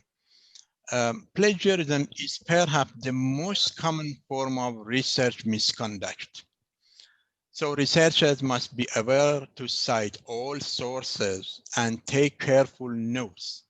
Using or representing the work of others as your own work constitute plagiarism, even if committed unintentionally. So you should be very careful about this one. And if you identify plagiarism, normally we say under 30%, if other elements in the manuscript are acceptable, under 30% plagiarism, we ask the author to revise, to paraphrase. But if it is more than 30%, and for most reputable journals, even something around 20 to 30, they reject the manuscript quickly. But there are different types of plagiarism that we will discuss in next slides.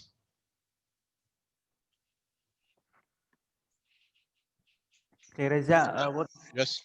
do you mean by salami publication? I didn't get this point. Okay, salami publication, suppose you did a research, but you divide the findings into two different separate sheets.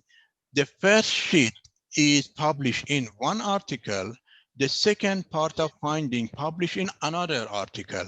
It is called salami publication. Oke, ya, I get the point. Oke, saya terjemahkan. Jadi ada misconduct atau apa yang namanya ya, termasuk pelanggaran lah, pelanggaran dasar pada penelitian. Yang pertama falsification. Falsification ini adalah kita menggunakan kita mengutip ya hasil penelitian dari orang lain, ya kan, hasilnya kita kutip, metodologinya kita kutip, kemudian kita akui itu sebagai penelitian kita. Jadi itu dibuat semirip mungkin dengan artikel yang yang kita copy tadi itu. Jadi hasil penelitiannya, kemudian ini falsification. Kemudian fabrication ini adalah kita melakukan penelitian untuk artikel jurnal ilmiah, tetapi tidak pernah melakukan penelitian itu. Jadi datanya palsu, hasil penelitiannya palsu, ini fabrication. Jadi seolah-olah itu kita melakukan penelitian, ada instrumen penelitiannya, kemudian ada populasinya, tetapi semuanya palsu, itu fabrication. Kemudian salami publication ini adalah publikasi di artikel jurnal ilmiah, di mana kita melakukan satu penelitian, tetapi kita bagi. Jadi penelitian itu kita bagi, di bagian pertama kita berikan menjadi satu artikel untuk di jurnal A, kemudian penelitian yang kedua, artikel yang kedua kita berikan ke jurnal B. Tetapi pada dasarnya itu hanya dari satu penelitian saja. Jadi satu penelitian itu dibagi, bisa jadi 2, bisa jadi 3 artikel. Nah ini termasuk pelanggaran juga. Satu penelitian menjadi, nah ini namanya salami publication istilahnya. Ini misconduct juga. Satu penelitian jadi beberapa artikel begitu. Ini juga mungkin beberapa melakukan yang seperti ini. Yang terakhir plagiarisme. Nah ini jelas plagiarisme itu kita mengcopy atau mengambil dari orang lain dan kita akui itu adalah artikel jurnal ilmiah kita. Nah, ini yang diterangkan Reza. Oke, you may continue, Reza. Okay. But regarding salami publication, sometimes you have a kind of research, we call it cohort, for example. Cohort experiments or longitudinal research, actually it is not possible to publish all findings in one article. So you should divide the finding and publish each part in a specific article. Okay, in such situation, what should we do to avoid salami publication while we are publishing each part of finding in a separate article actually? So for this purpose, in order not to be accused of salami publication, one conducted a study, as we said, one conducted a study should be reported in one article. But if you need to publish another paper from the same data or results and findings, the second manuscript based on already published data should have proper reference to the previously published article. The first point. So the second manuscript should have proper reference to the previously published article. Besides citing the original article, clearly declare that it is part of an already published study. Emphasize all new knowledge added in the second manuscript, because you want to show that the second manuscript has something new to present, not a repetition of what you mentioned in the first article. As I said, don't repeat any of the data presented in the previous article. All tables, all data should be new and different from what presented in the first article. And give a detailed explanation to the journal's editor on all above mentioned points. Why? Because transparency is crucial. The editor should know that this submitted manuscript is a part of one research that done before and published before.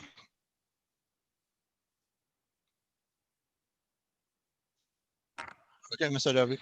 Oke, saya terjemahkan bagaimana menghindari pelanggaran salami publication. Yang pertama, penelitian yang dilakukan seharusnya dilaporkan dalam satu artikel. Tapi kemudian manuskrip yang kedua yang didasarkan pada data yang sudah dipublikasi tadi itu seharusnya pertama, kalau kita ingin membuat 2 artikel dari satu penelitian kita, referensi yang tepat ya untuk artikel yang sudah dipublish sebelumnya. Jadi kemudian di samping mengutip artikel yang pertama yang sudah diterbitkan tadi, jelaskan juga, deklarasikan bahwa ini adalah bagian dari penelitian yang sudah dipublikasikan di artikel pertama. Itu harus dijelaskan begitu. Jadi tidak tidak terpisah begitu ya, ini yang dijelaskan. Kemudian tekankan bahwa semua pengetahuan yang baru yang ditambahkan pada artikel manuskrip yang kedua. Jadi di artikel manuskrip yang kedua ini kita harus menekankan informasi baru apa, hasil penelitian apa yang baru pada manuskrip yang kedua. Karena ini kan penelitian yang sama ini. Kemudian jangan mengulang data yang sudah disajikan pada artikel yang pertama. Kemudian berikan penjelasan yang detail tentang editor jurnal pada poin-poin yang sudah disebutkan di atas, karena transparansi ini penting. Nah, ini perlu dijelaskan juga. Oke, you may continue, Reza. Okay, and the last point related to Salami publication, never use the same control group for more than one study. So each control group in experimental studies must be representative to the tested group of a single study. So it is not allowed to use information related to control group into the same control group in two publications actually. Oke, jangan pernah gunakan kelompok kontrol ya yang sama untuk lebih dari satu penelitian. Jadi tiap kelompok kontrol ini harus merupakan perwakilan dari kelompok yang diuji atau kelompok eksperimen itu misalnya untuk studi yang atau penelitian yang satu. Oke. Okay. In this part, we have some, let's say, some exercises. Please have a look at this example and let me know whether it can be considered as a kind of Salami publication or not.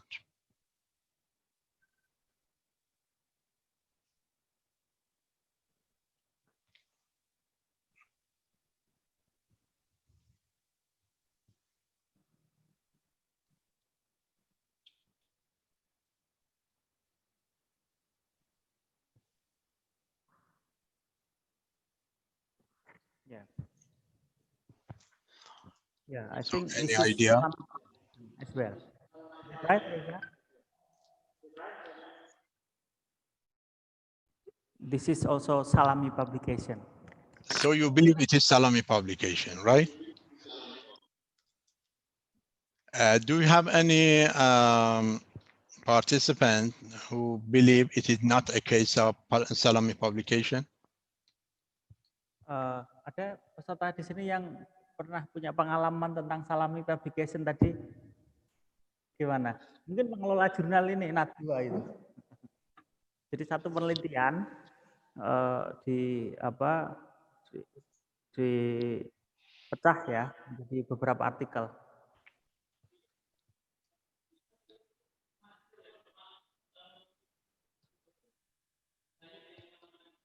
Oh, yang seperti itu ya. Satu penelitian untuk beberapa artikel ya.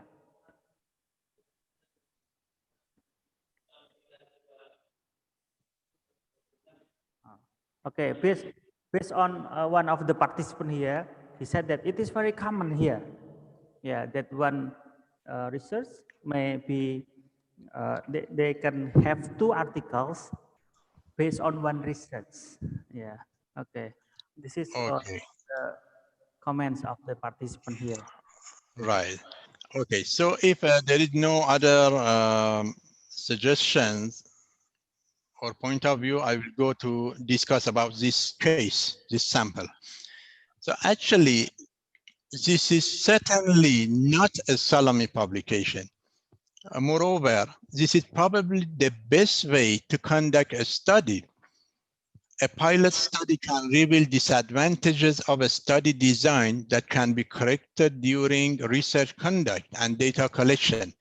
So cross-referencing the previous publication demonstrated the authors' transparency in their intention to present the study results.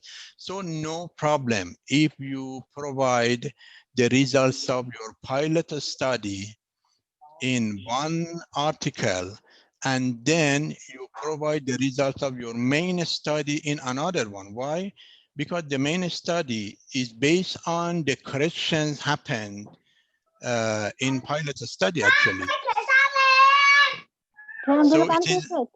So it is something completely new.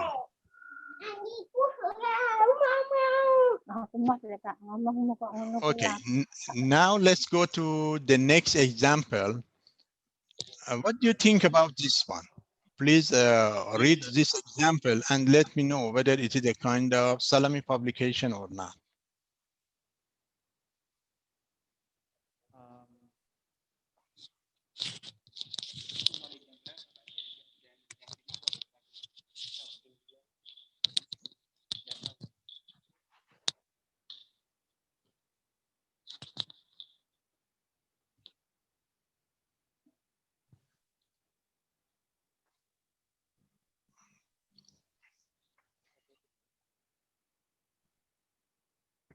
This is salami publication, Reza.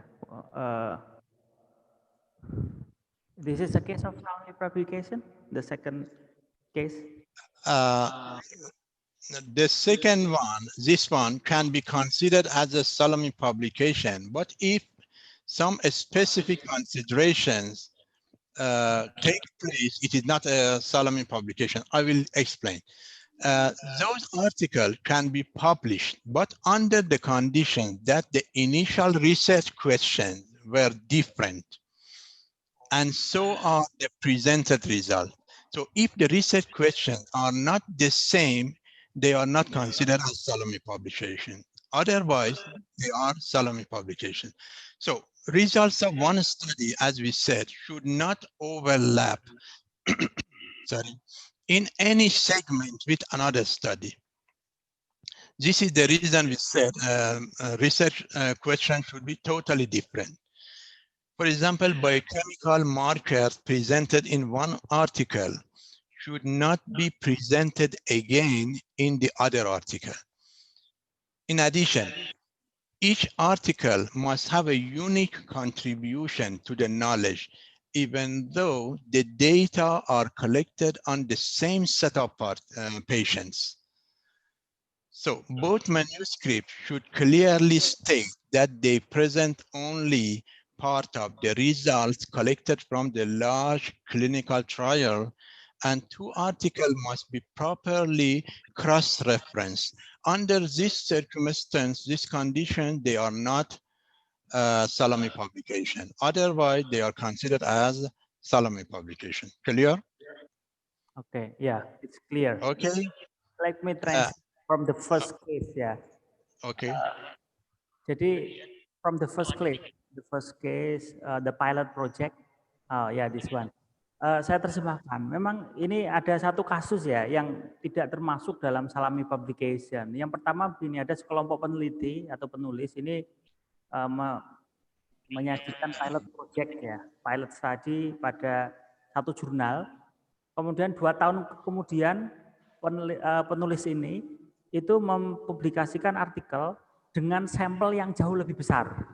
Jadi di artikel pertama sampelnya kecil, nanti artikel yang kedua dengan sampel yang jauh lebih besar. Nah, ini tidak disebut sebagai salami publication. Ini enggak termasuk. The second case, Reza. Let me. Jadi ada sekelompok peneliti ini melakukan satu penelitian tentang registered clinical trial on acute pancreatitis patient ya. Jadi kemudian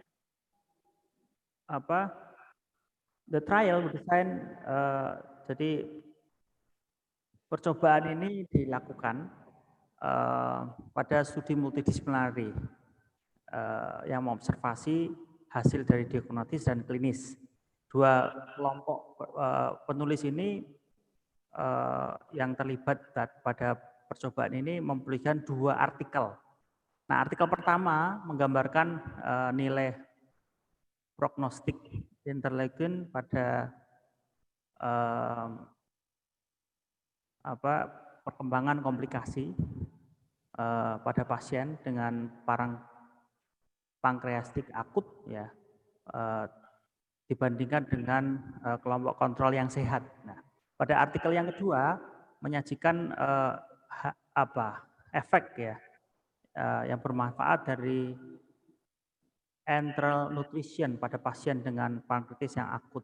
Nah, apabila penelitian ini itu mempunyai riset question yang berbeda pada artikel pada yang pertama dengan artikel yang kedua, ini tidak disebut sebagai salami publication, walaupun sebenarnya punya subjek penelitian yang sama. Oke, Reza, you may continue. Okay. So let's see. We have two more cases, two more examples for salami publication in order to cover this topic. So what about this example?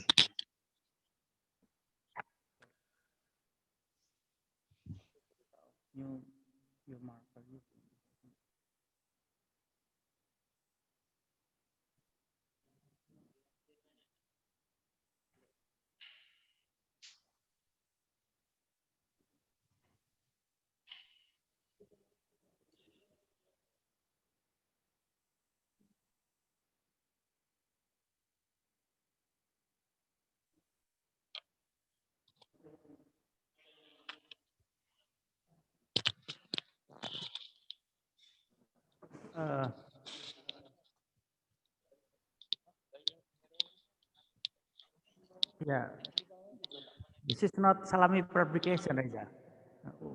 Not salami publication. Not salami publication. Okay, should I provide the answer right now? Yeah. Okay, it is definitely a kind of salami publication, actually. I will provide the reasons. You know, in the previous examples, one of them under a specific condition could be considered or could not be considered as salami publication. And the first example, not at all. It wasn't salami publication, not at all. But this one, at the third example, is definitely salami publication. But let's discuss the reasons why. There are legitimate reasons for suspecting salami publication here. The first reason, the same group of authors published two articles with the same hypothesis. So this is one reason. When we say the same hypothesis, it means the same research questions. So we said we should not have the same research question in two published articles. On the other hand, the fact that the author didn't properly reference their previous work, there is no reference to the previous work here. So what happened? When they didn't properly reference their previous work, it sets doubts on their good intention. Maybe intentionally they are trying to hide this point that the research question, everything is related to the previous published research, actually. So there is no limit.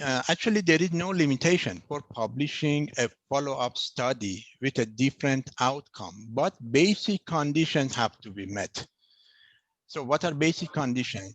Clear statement of the type of the study, explanation of the differences between previous publication and the new one, and appropriate citation of the previous article.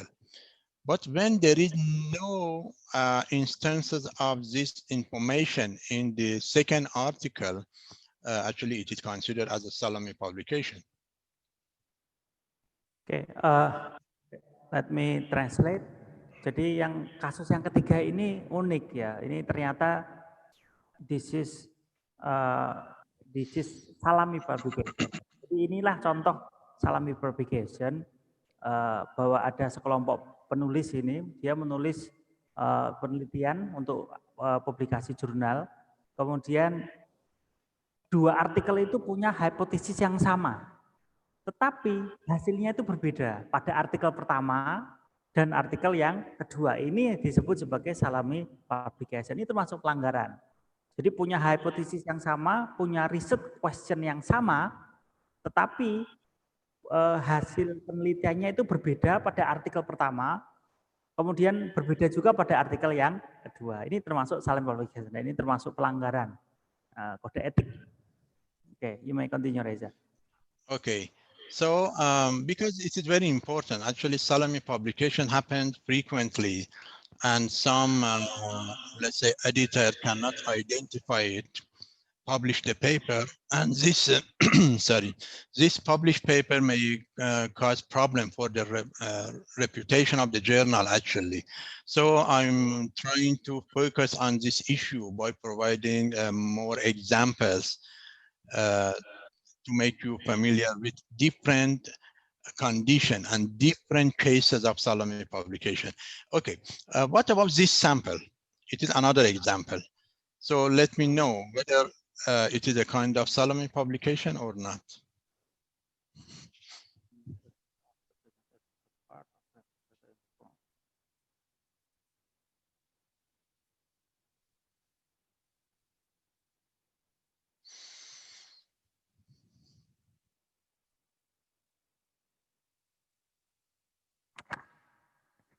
This is not salami publication, Reza. You are true. It is not salami publication. Hypothesis was almost the same, yeah. So meaning different. Yes. So if I want to provide exact reason, it is a common agreement that previous publication of a Congress abstract is not considered to be duplicate publication. So no problem in such issue.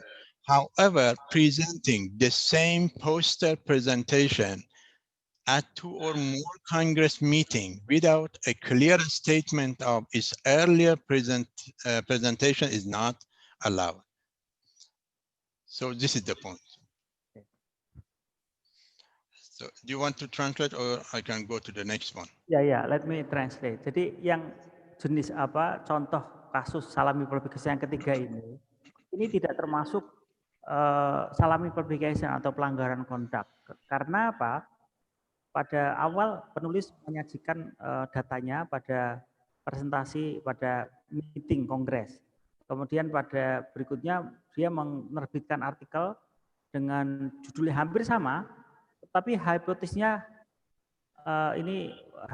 hampir sama juga dan ada beberapa parameter tambahan yang disajikan pada artikel yang dipublikasikan. Nah, ini contoh tidak termasuk salami publication. Oke, Reza, you may continue.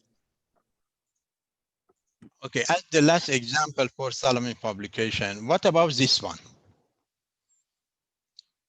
Should this article be suspected of salami publication or not?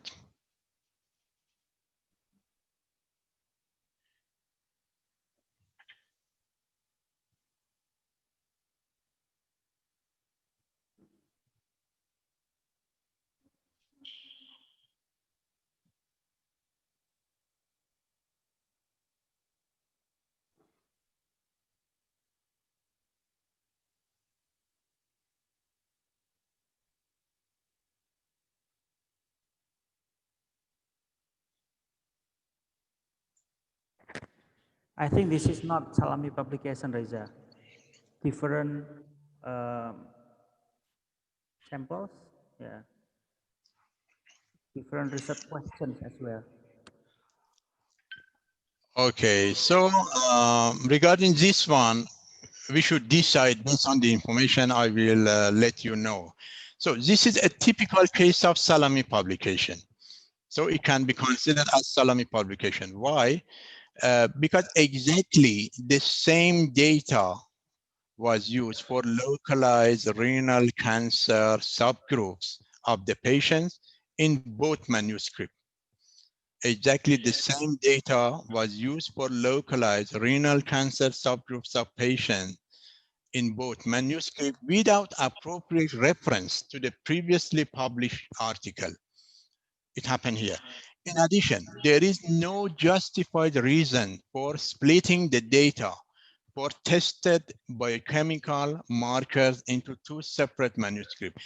The author didn't provide why is it necessary to divide the data and publish each part in a specific article. However, This is the point.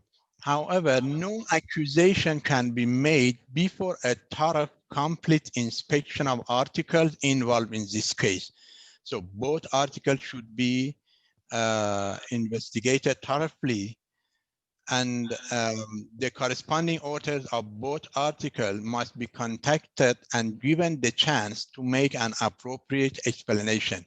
Why? Because we cannot say for 100% sure that it is a kind of Solomon publication, but it is a typical type because of using the same data for both articles, exactly the same data, and not referencing to the previously published article, and not providing any reason why we need to split or divide the data for tested biochemical markers. This is the reason.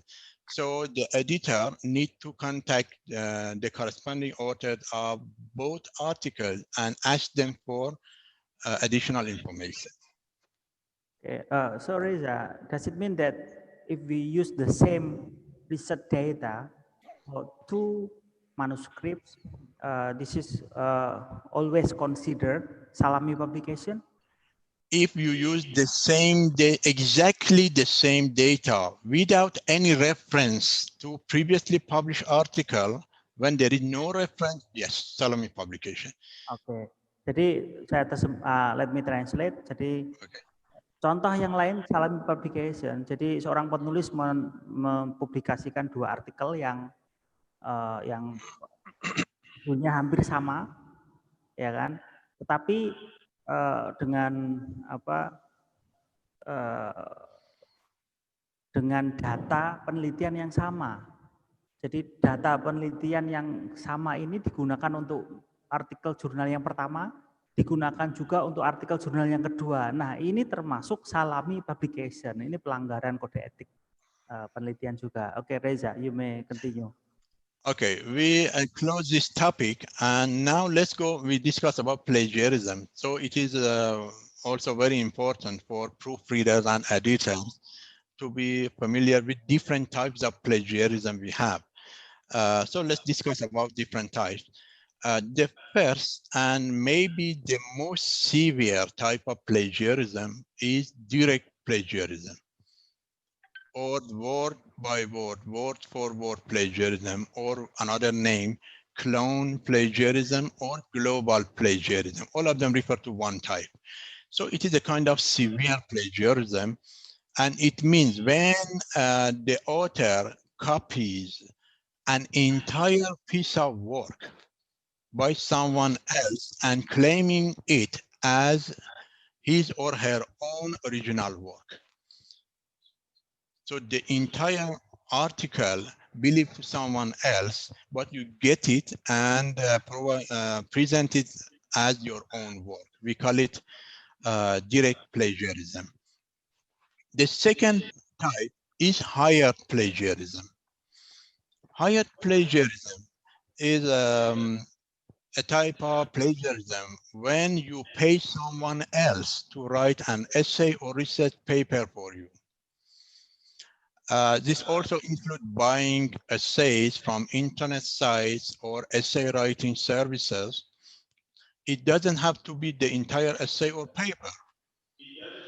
It's plagiarism. It's just plagiarism because you hire someone else to write any part of work you claim as your own. So another type. The third type is borrowed plagiarism. Borrowed plagiarism, when you may have older, for example, you may have older friends who have taken a course years before from a different instructor. If you use a paper or part of a paper written by a friend for a past course, this is considered as borrowed plagiarism. The fourth type, self-plagiarism. You know, some author thinks when they try to repeat some other publications of their own, it is not a kind of plagiarism, but it is called self-plagiarism. So in this plagiarism, it is moderate. not severe, but it is considered as a moderate plagiarism. It is reusing your own work from a past class and passing it off as new work. Is called self-plagiarism. This includes using all or part of a high school essay for a college assignment, for example. And it is also self-plagiarism to use the same essay or paper to fulfill two different assignments for two different courses.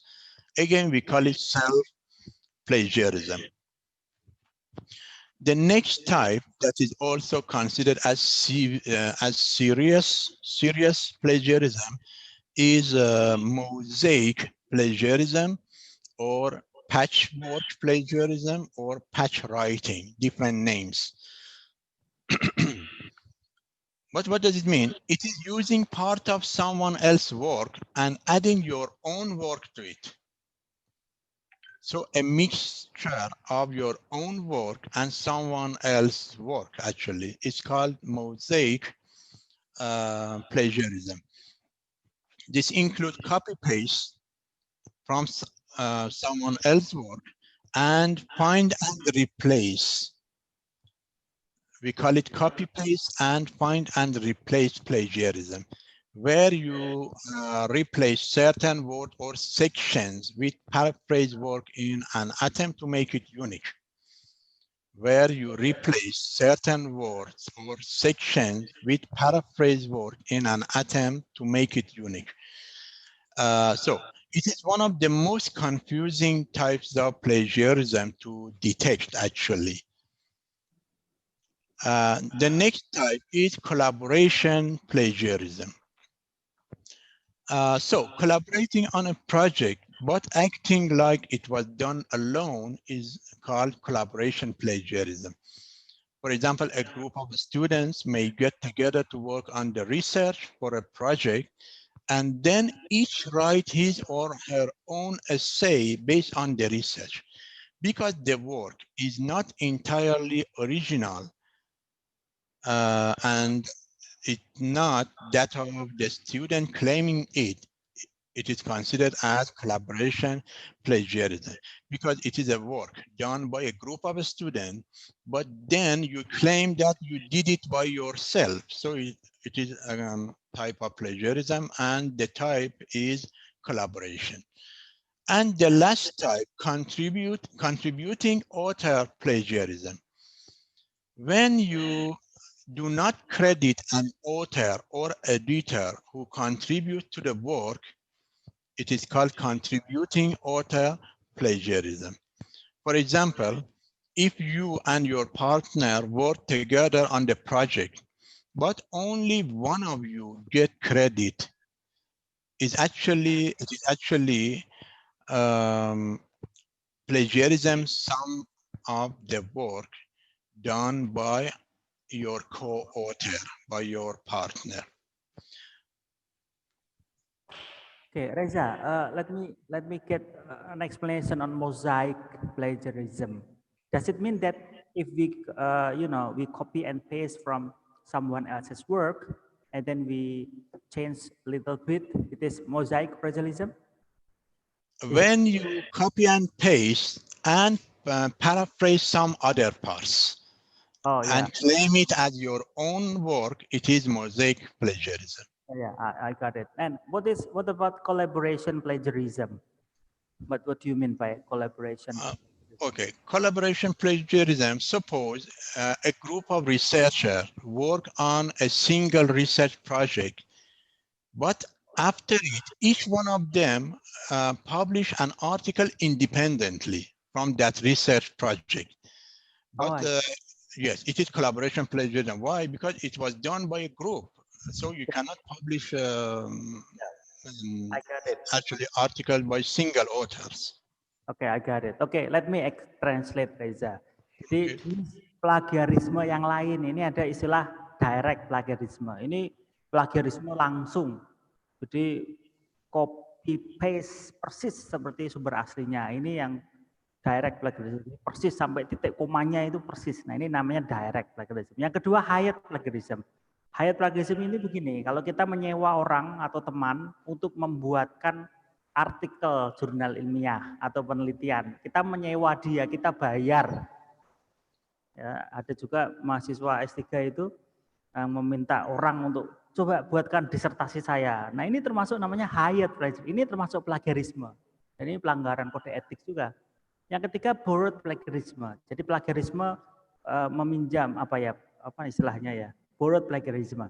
Jadi jenis yang ini adalah plagiarisme di mana Anda meminjam penelitian teman, Anda akui sebagai penelitian Anda sendiri. Nah, termasuk mahasiswa tanpa menyebutkan nama mahasiswanya. Ini kan ada itu. Jadi saya membimbing mahasiswa, kemudian tulisan mahasiswa saya akui sebagai tulisan saya tanpa menuliskan mahasiswa itu. Nah, ini termasuk borrowed, walaupun itu sudah diizinkan oleh mahasiswa. Ini namanya plagiarisme juga. Kemudian self plagiarisme. Jadi kita sudah pernah menerbitkan sebuah naskah itu, kemudian kita terbitkan lagi ulang di jurnal yang lain. Walaupun itu tulisan kita sendiri, namanya self plagiarisme. Kemudian ada lagi mosaic plagiarisme. Kita copy paste dari penelitian yang lain, kemudian kita ubah sedikit-sedikit. Nah, ini kita ubah, ya kita parafrase lah istilahnya. Ini termasuk juga namanya mosaic plagiarisme.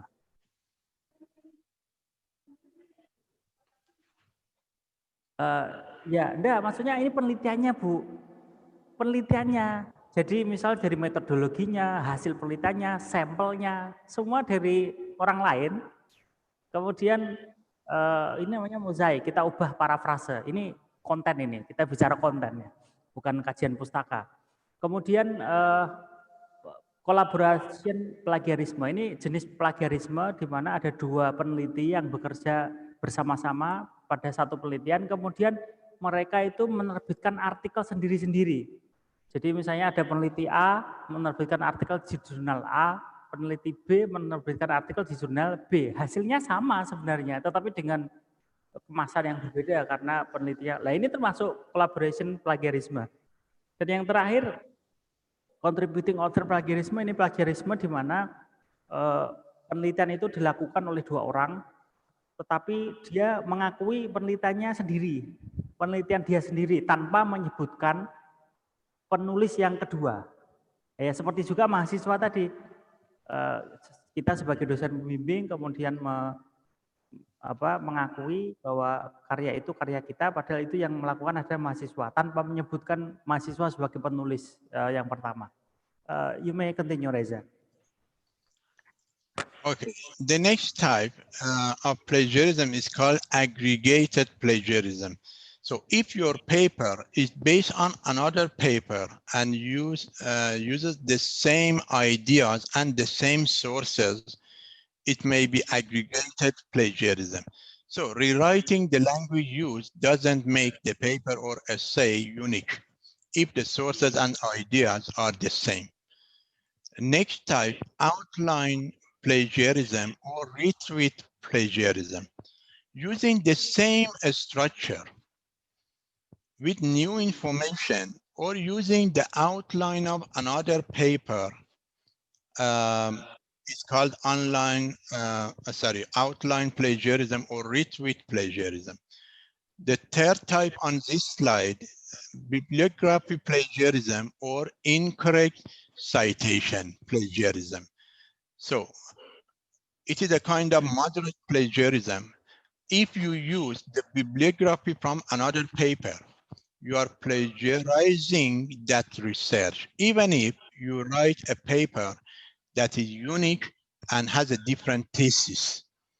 So the research is not yours. Why? Because the bibliography used is not yours. Actually, you use bibliography from another article.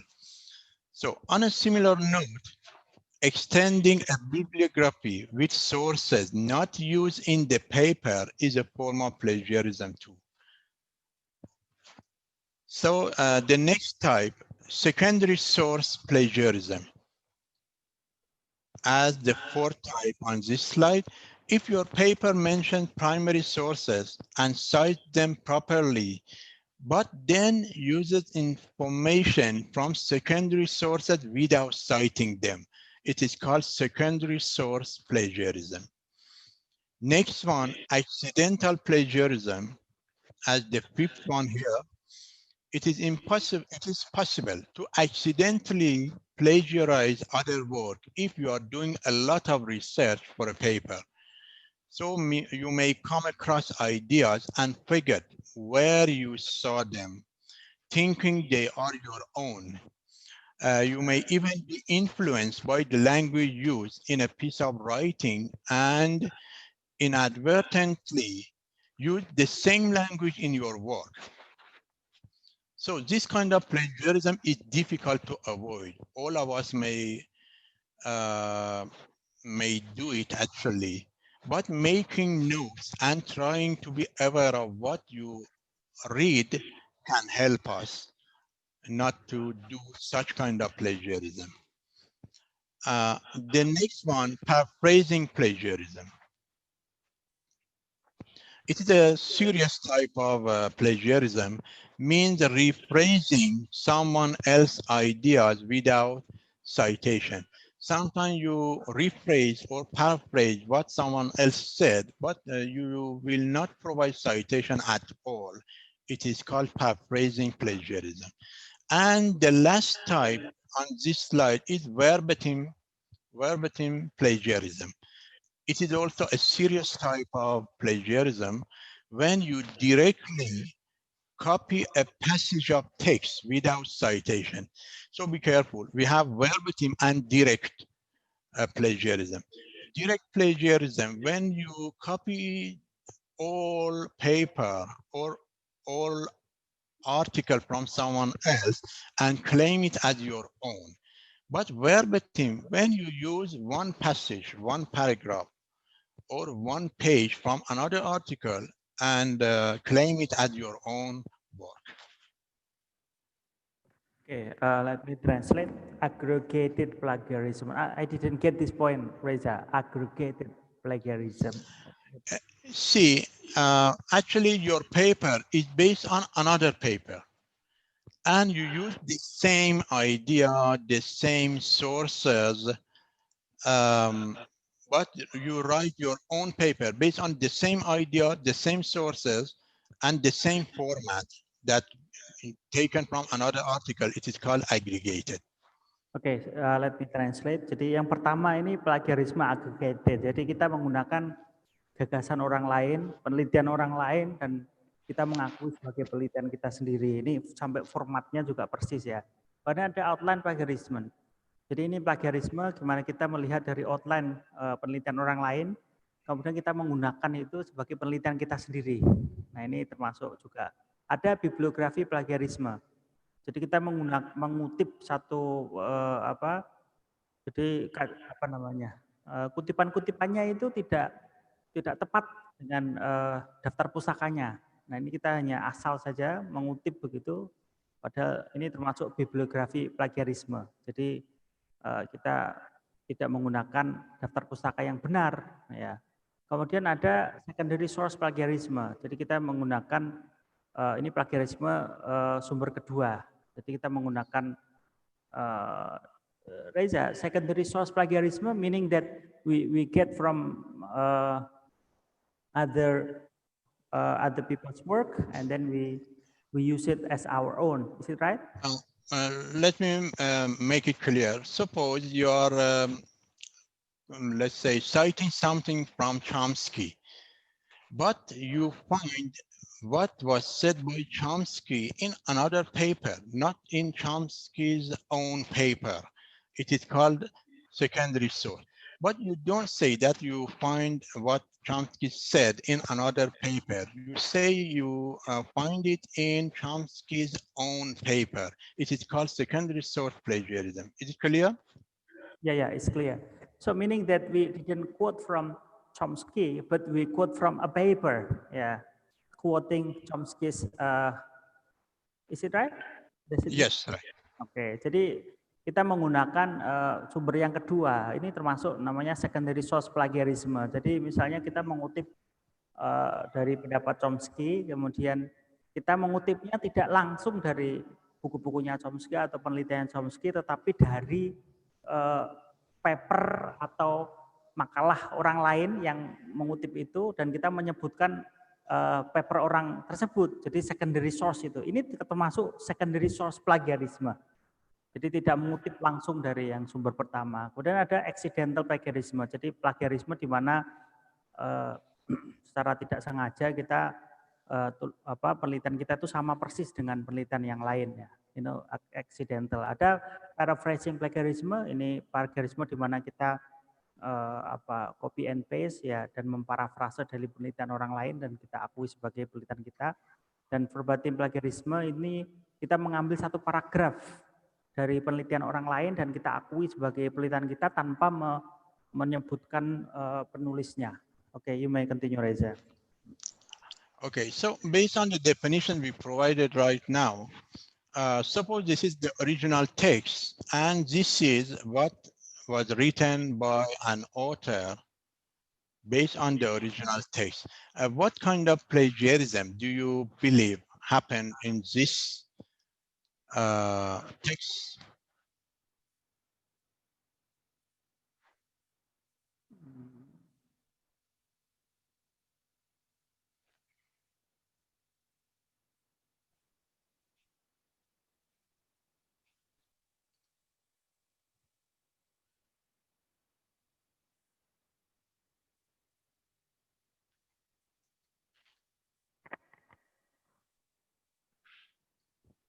This is not plagiarism.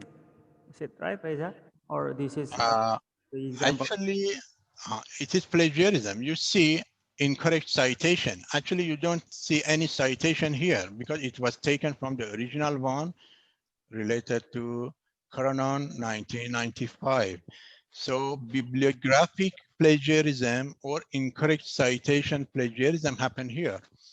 The author didn't report that this paragraph taken from Cronon 1995. Oke, jadi ini adalah contoh ya, contoh plagiarisme di mana tidak so the author didn't really what is it, use Citation. citations, yeah. Okay. So what about this one?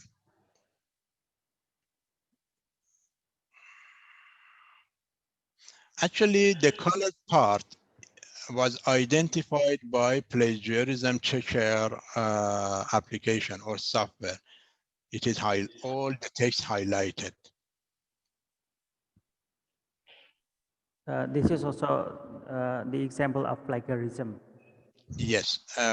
Can you identify the type of plagiarism here? Paraphrase plagiarism, is it right? If it was paraphrased, actually it was not identified by the software. But when it is highlighted, it means it was copied from somewhere else. You see all the paragraph highlighted fully without even one word in between. So it is verbatim plagiarism. In verbatim plagiarism, we said one paragraph is completely copied and pasted from another source. Completely the same, yeah. Yes. Okay. What about this one? As you see, the software identified it from different sources, for example, source 7, source 3, and not the whole text. You see, some part is not highlighted, some parts are not highlighted. So they may consider as paraphrase parts, but the highlighted parts are copied and pasted. What about this one? Definitely plagiarism. What type of plagiarism? From different sources, some part copied and pasted. Plagiarism, verbatim? No. Let's say mosaic. Oh, mosaic. Yes, because some part claim as your own writing, maybe paraphrase, maybe your own ideas. It was mixed with some parts from other authors without any references. You miss both parts. You still have some slide to show? How many pages still you have? Actually, it's finished. Finished. Okay. Yes, finished, but we Yeah, may, I right. think I'd like to what is it? Invite some participants so we can have interactions. Yeah, with Sure. participants here. Yeah, participants in the hall, in the faculty, and also participants in the Zoom here. Okay, we would like to invite participants to give or raise questions. Okay, come on. Sure.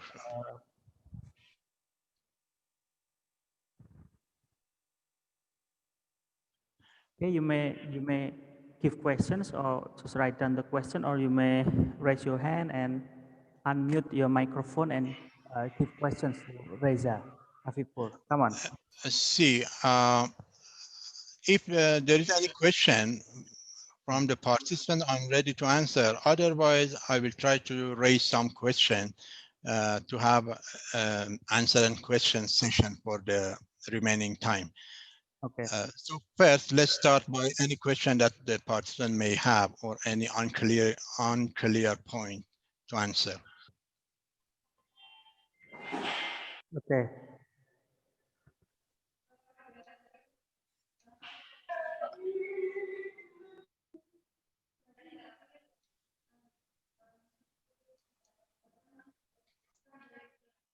Ya, dia bilangnya nggak boleh. Mau saya tayangkan ya? Okay, there's a question here from one of the participants here, Reza, relating to secondary source plagiarism. That can we, what is it, cite the secondary source?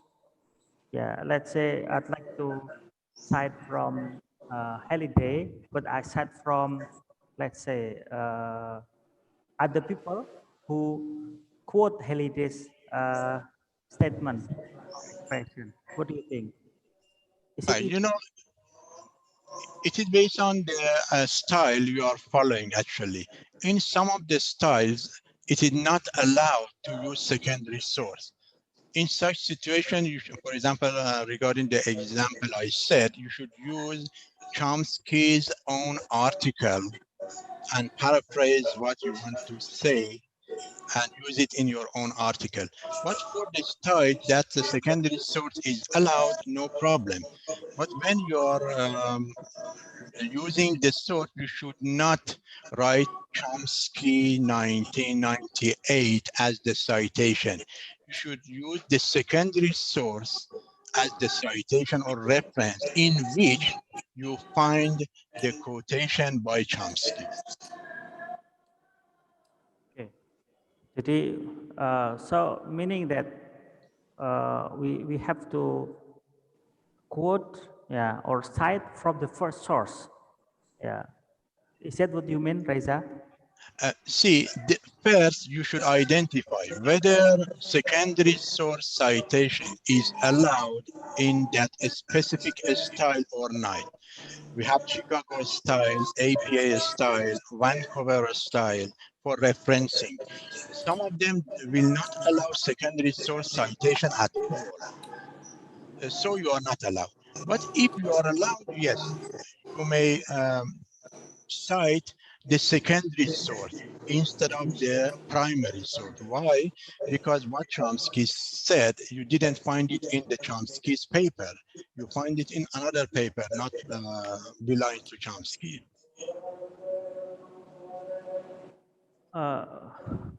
Ya, Pak Darwik, saya tanya Pak Darwik. Oke, ini ada yang mau bertanya. Okay. I want to ask related to Salami publication. Yeah, as long as the writer quote the previous research,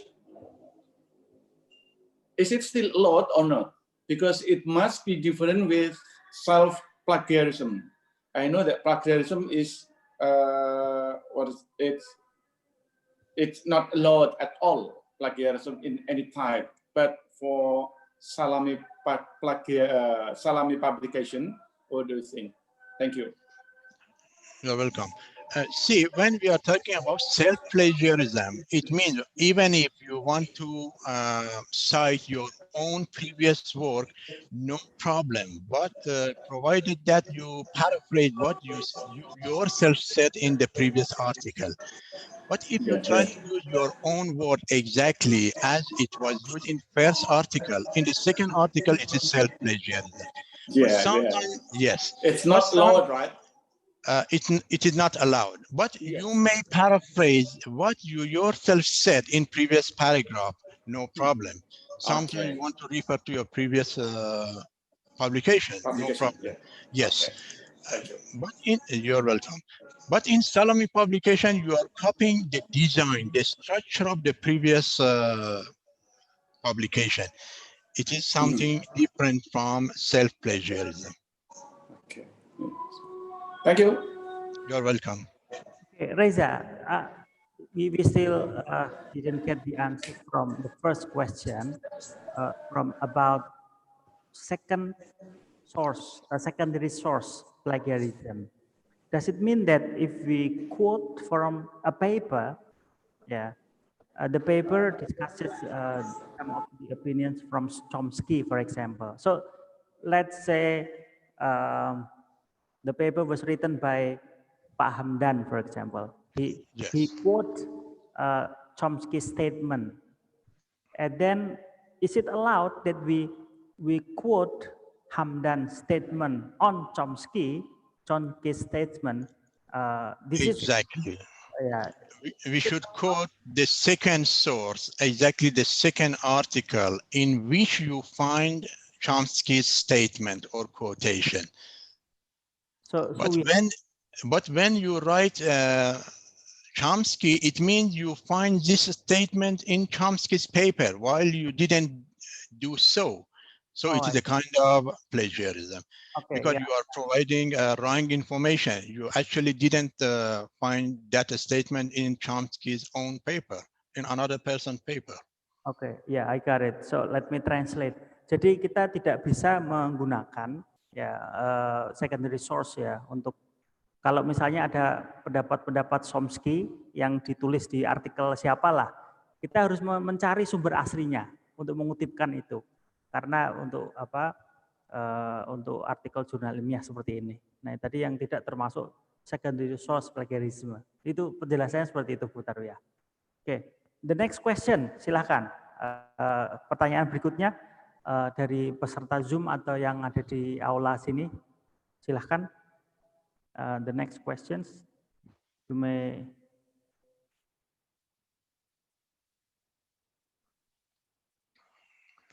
No questions? If there is no question, I think, Reza, you can continue with the manuscript reviewing, Reza, from 2 samples. Yeah. Right. So let me start it by asking you a question. One of the big challenges in reviewing the paper is novelty of the manuscript. How can we identify whether a manuscript has the novelty to be published or not? Any idea?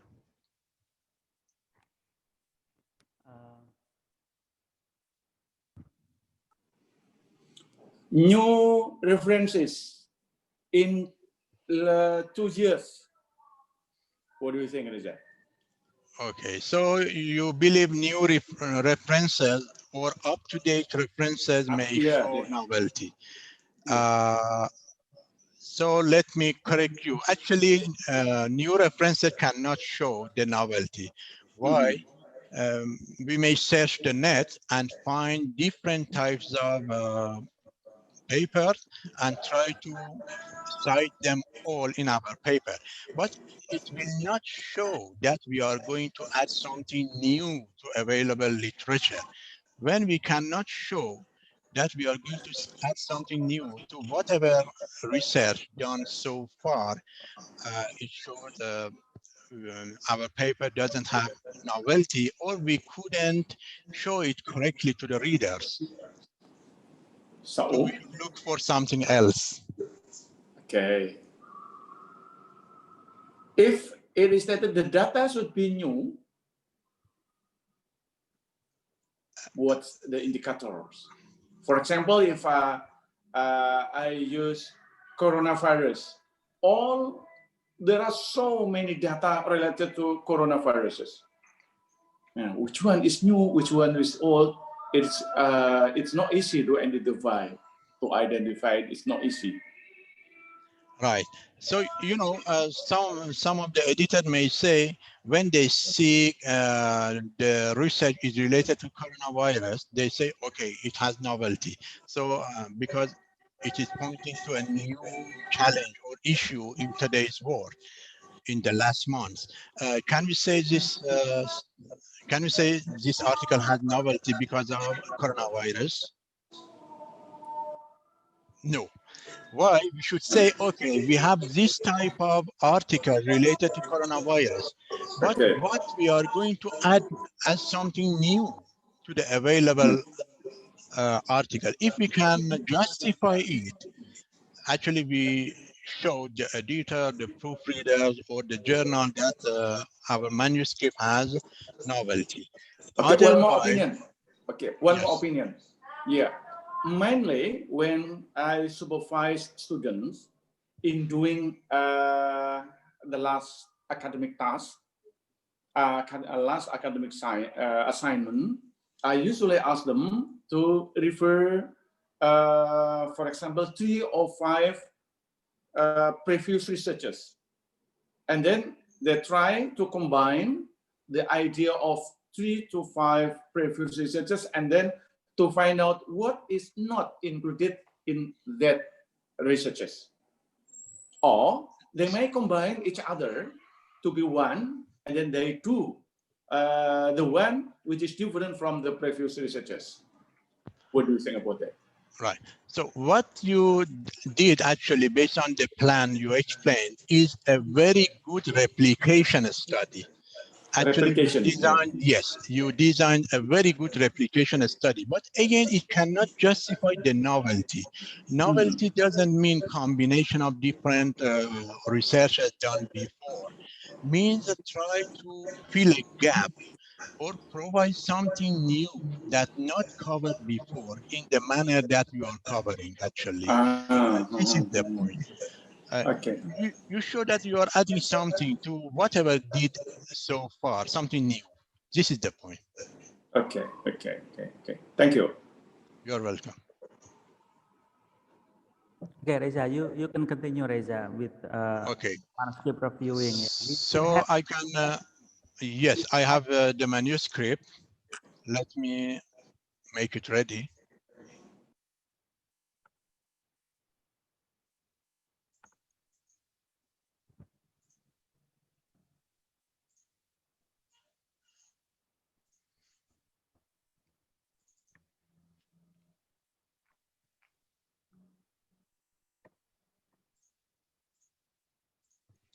Okay.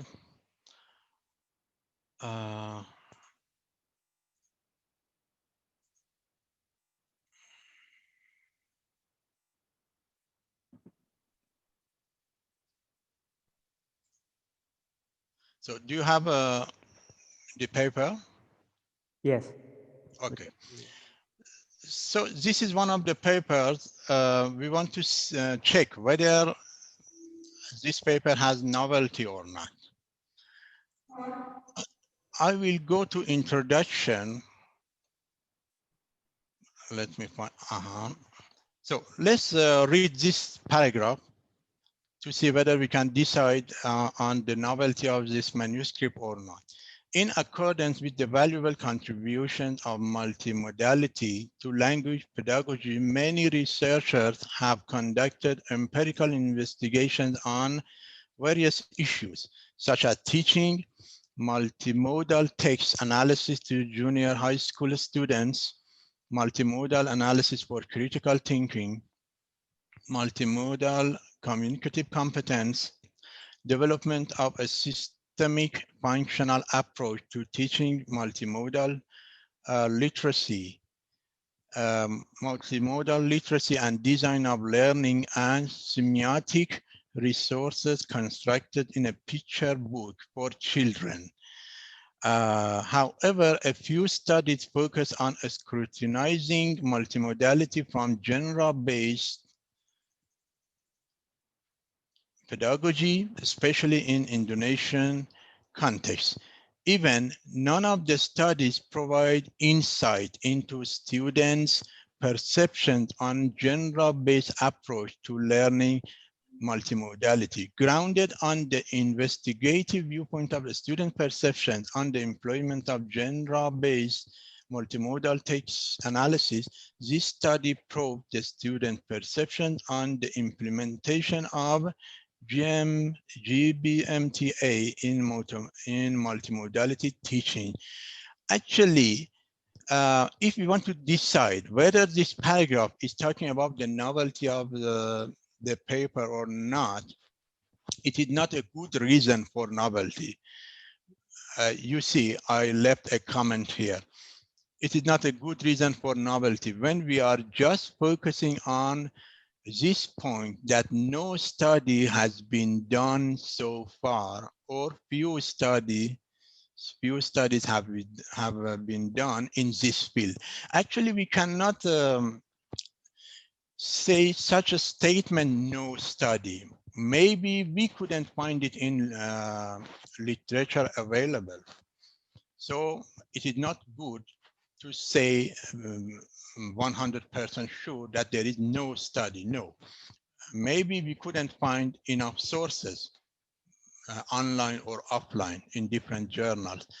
But one of the reasons that authors provide to say the manuscript has novelty is few studies have been done. It is not a good reason for novelty.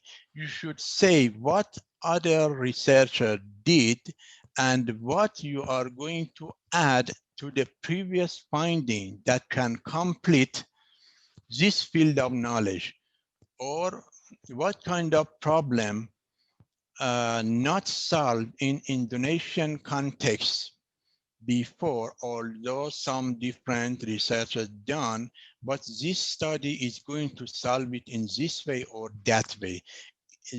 This will show the novelty of the journal.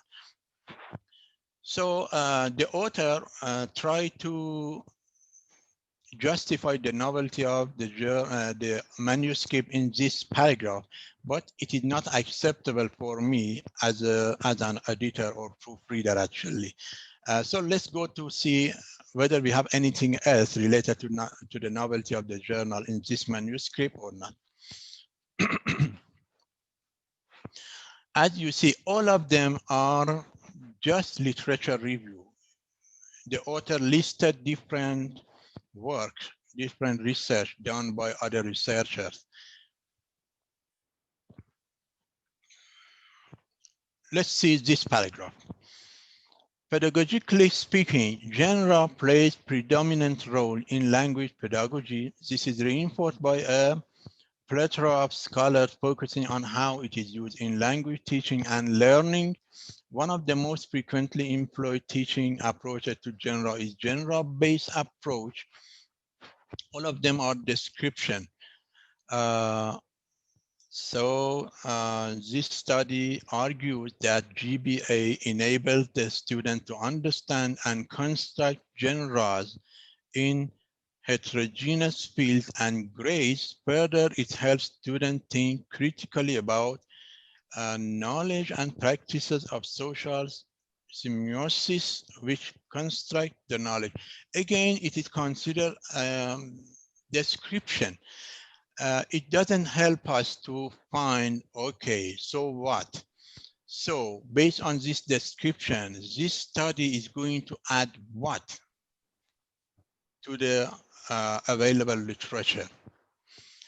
Although this paragraph shows the author's intention to justify novelty, but it is not acceptable again.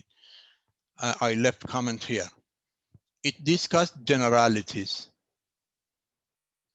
So stated research research should be linked to your own study. A stated research should be linked to your own study and say how it will help your study and how you are going to cover the gap in the previous you discussed about.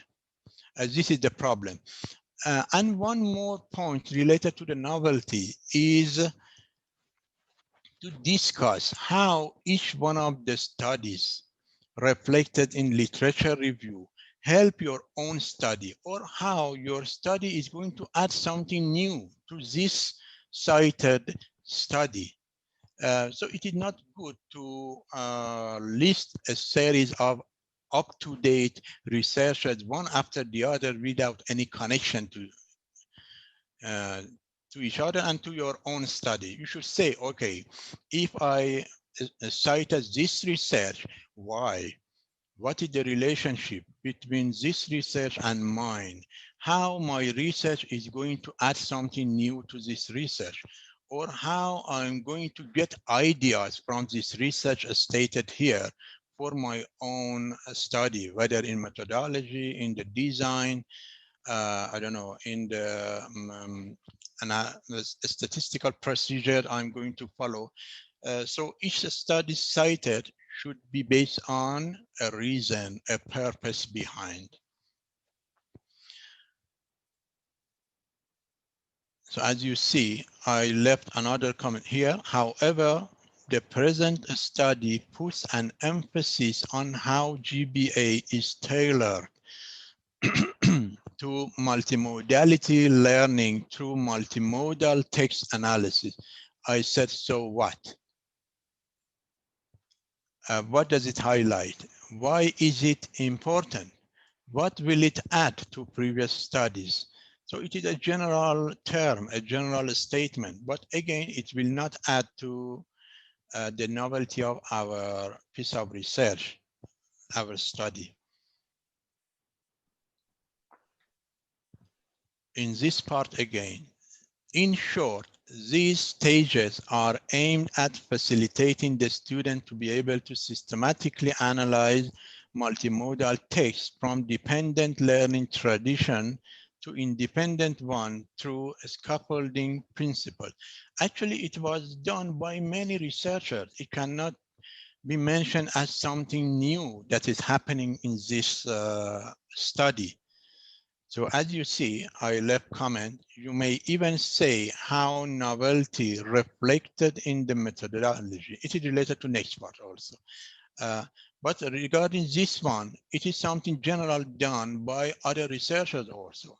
Cannot be a novelty for your for this author's manuscript.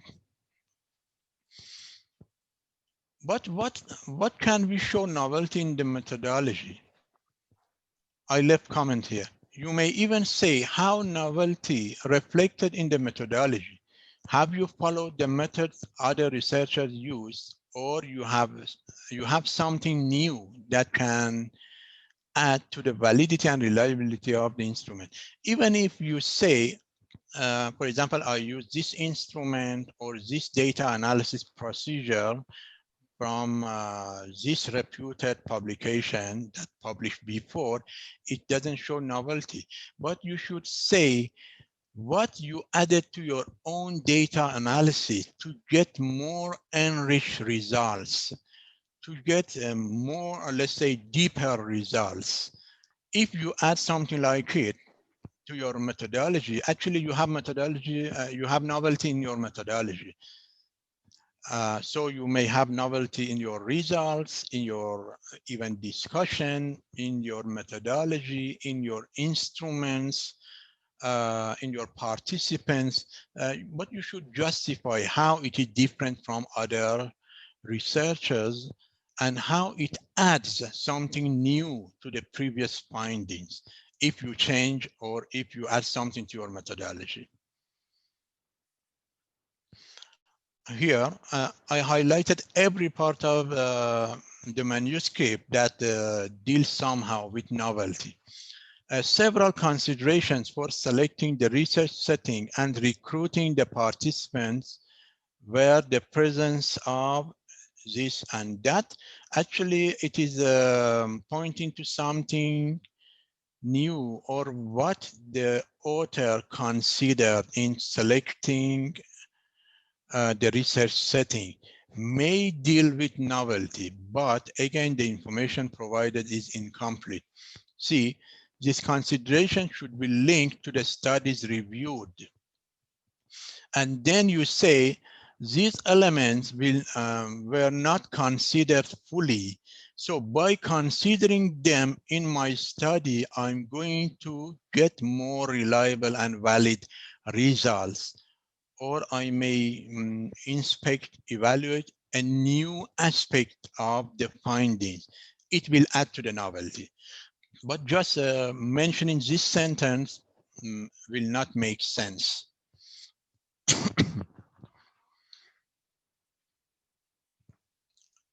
The other part here.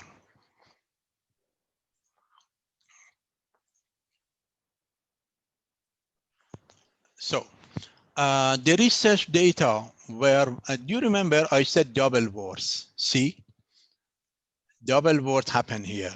Where? So it is a common, let's say, common problem in proofreading from both proofreaders and authors. Actually, authors do it, use double word, and proofreaders may ignore it, or their eyes may not be sensitive to identify them. So here we have where, and it was not corrected by the author and proofreader. Let's go to this part. The main advantages underlying the use of this analytical tool were its flexibility, particularity, and contextuality, supporting the researcher to fine-tune the existing data with the empirical needs. Okay, can it be considered as something new in this research? Yes or no? Mr. Dawood, any idea?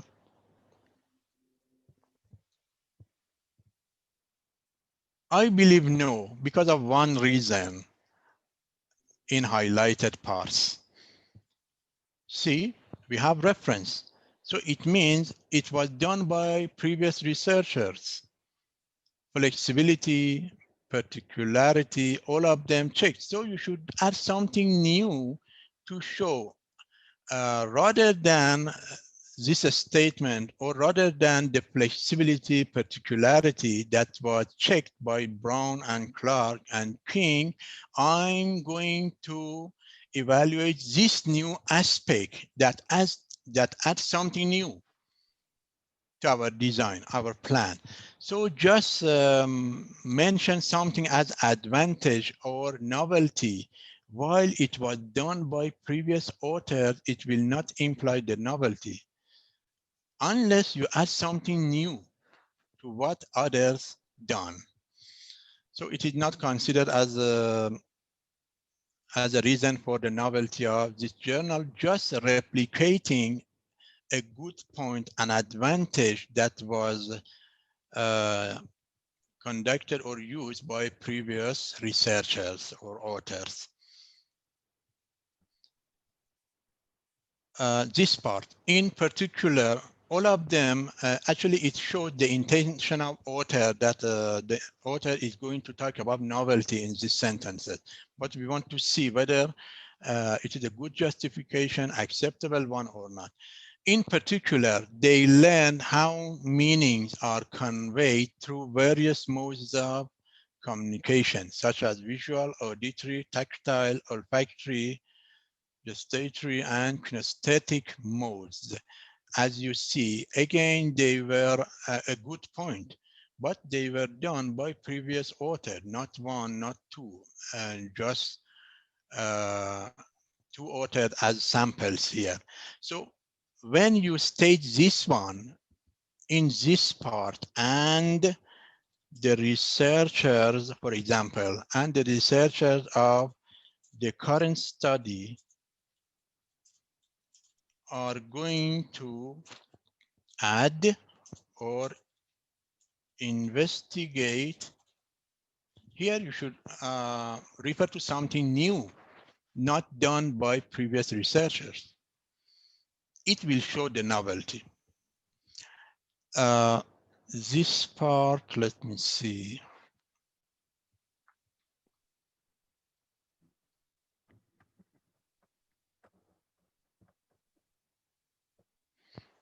This is just the presentation of the findings. We should go to the discussion to see whether we have anything related to the novelty or not.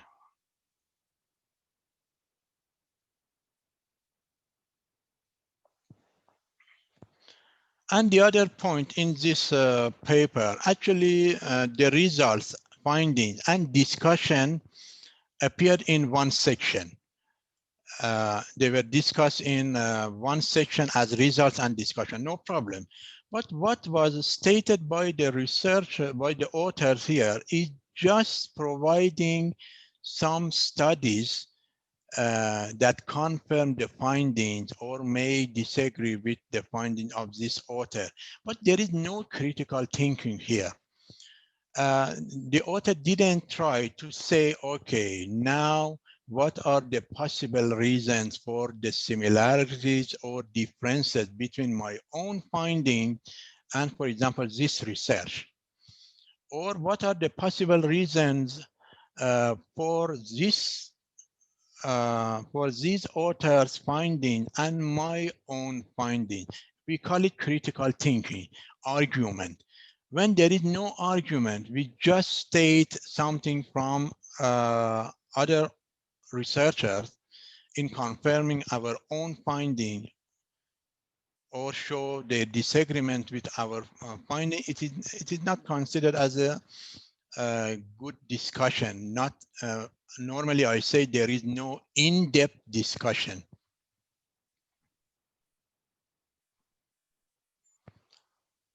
So actually we covered the points related to the novelty of the paper here. If I want to say, does it have or if I want to say a score to the novelty out of 100, for example, for this paper, I should say something around 30 to 40 out of 100.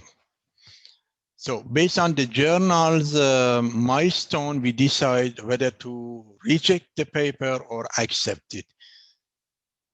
So for very reputable journals, for Scopus Index journals with second quartile or first quartile, the novelty of this paper is not satisfactory, actually. But for lower index journals, we may say, okay, for example, for this journal that index just in EBSCO, no problem. 30 or 40 out of 100 score for novelty is acceptable. This is the point. Any question up to here? If not, I will go to the second manuscript.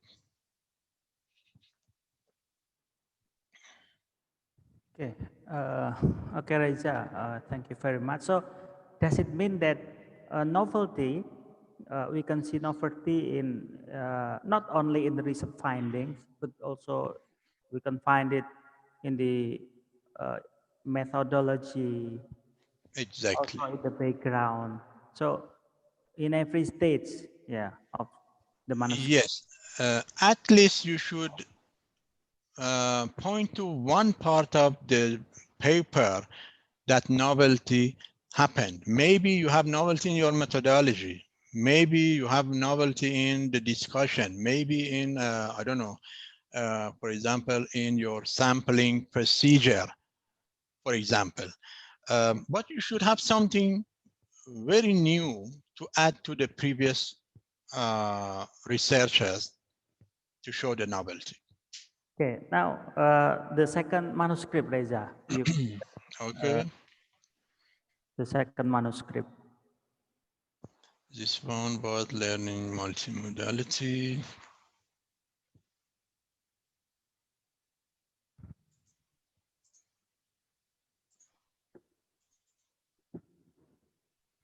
ternyata ya. Susah. Ini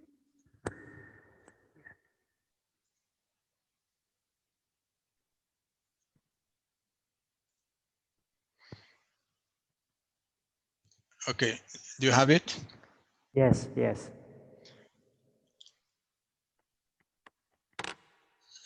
So you see, when I'm going to check for a novelty, actually I ignore the title. No need to look at the title. We work with the body of the research. The title, definitely you cannot find novelty in the title. It is something that all other researchers work on and you got idea from, and now you are doing a research. So if we want to say novelty based on the title, it means something that no one worked on in the world up to now. We may say not impossible. It is not, I don't say it is impossible, possible, but for Nobel winners, for example. Nobel Prize winners. So we'll start by the context here. I will search for anything related to novelty or whatever the author stated as advantages of this paper to see whether they are good reasons or not. I found this part actually in the beginning of the manuscript. Let's read it with each other. In real classroom practices, based on observation, the researchers conducted at several, based on observations, the researchers conducted at several schools in Samarang City. Besides giving formative assessment, teachers mostly focus on giving summative assessment. Up to here, it is just description, nothing new. So the author also mentioned that summative assessment is mostly used as a standard assessment to ensure a student's final school completion. Again, nothing specific. Summative assessments have become teacher requirements since they are found in midterm exams, final exams, and national examination. Nothing specific here. This type of assessment is used by teacher. As you see, it is description only. A summative assessment is usually performed, again, description. I will not continue the sentence, we'll go to the next one. The teacher's responsibility for completing the teacher grade through summative assessment create an imbalanced use of formative, again, description. But the intention of author is clear here, that the author is trying to show what is new in this paper, or is trying to highlight something positive for the paper. The teacher tend to focus on preparing and finishing the material for a student before the summative assessment is done. Again, not something new because many authors did it. This condition doesn't give advantages for the students since the teacher do not evaluate the process of teaching and learning conducted. Okay, moreover, from the observation conducted by the researchers, English teachers do not have adequate knowledge of formative assessment. For example, if it is related to Indonesian context, the author needs to focus and highlight this sentence. English teachers do not have adequate knowledge of formative, and say how not having this knowledge, let's say, damage the education in this context. The author needs to highlight, focus on this sentence. It may consider as something new that may be specific for Indonesian context, but I cannot decide right now because there is no more information related to this sentence. They mentioned that they do not have any clear guidance on how they should implement formative assessment. So they were confused to start Okay, it may be something new, but we need reference to show that most of, let's say, article publication in Indonesian context didn't deal with this problem or couldn't solve the problem. Now you are going to continue research on this topic in order to add something new to previous research to solve this problem. Good justification, but it should be expanded by evidence. So they were confused to start. The lack of teacher knowledge in formative assessment becomes a key factor. The lack of teacher knowledge in formative assessment. It is a very strong claim.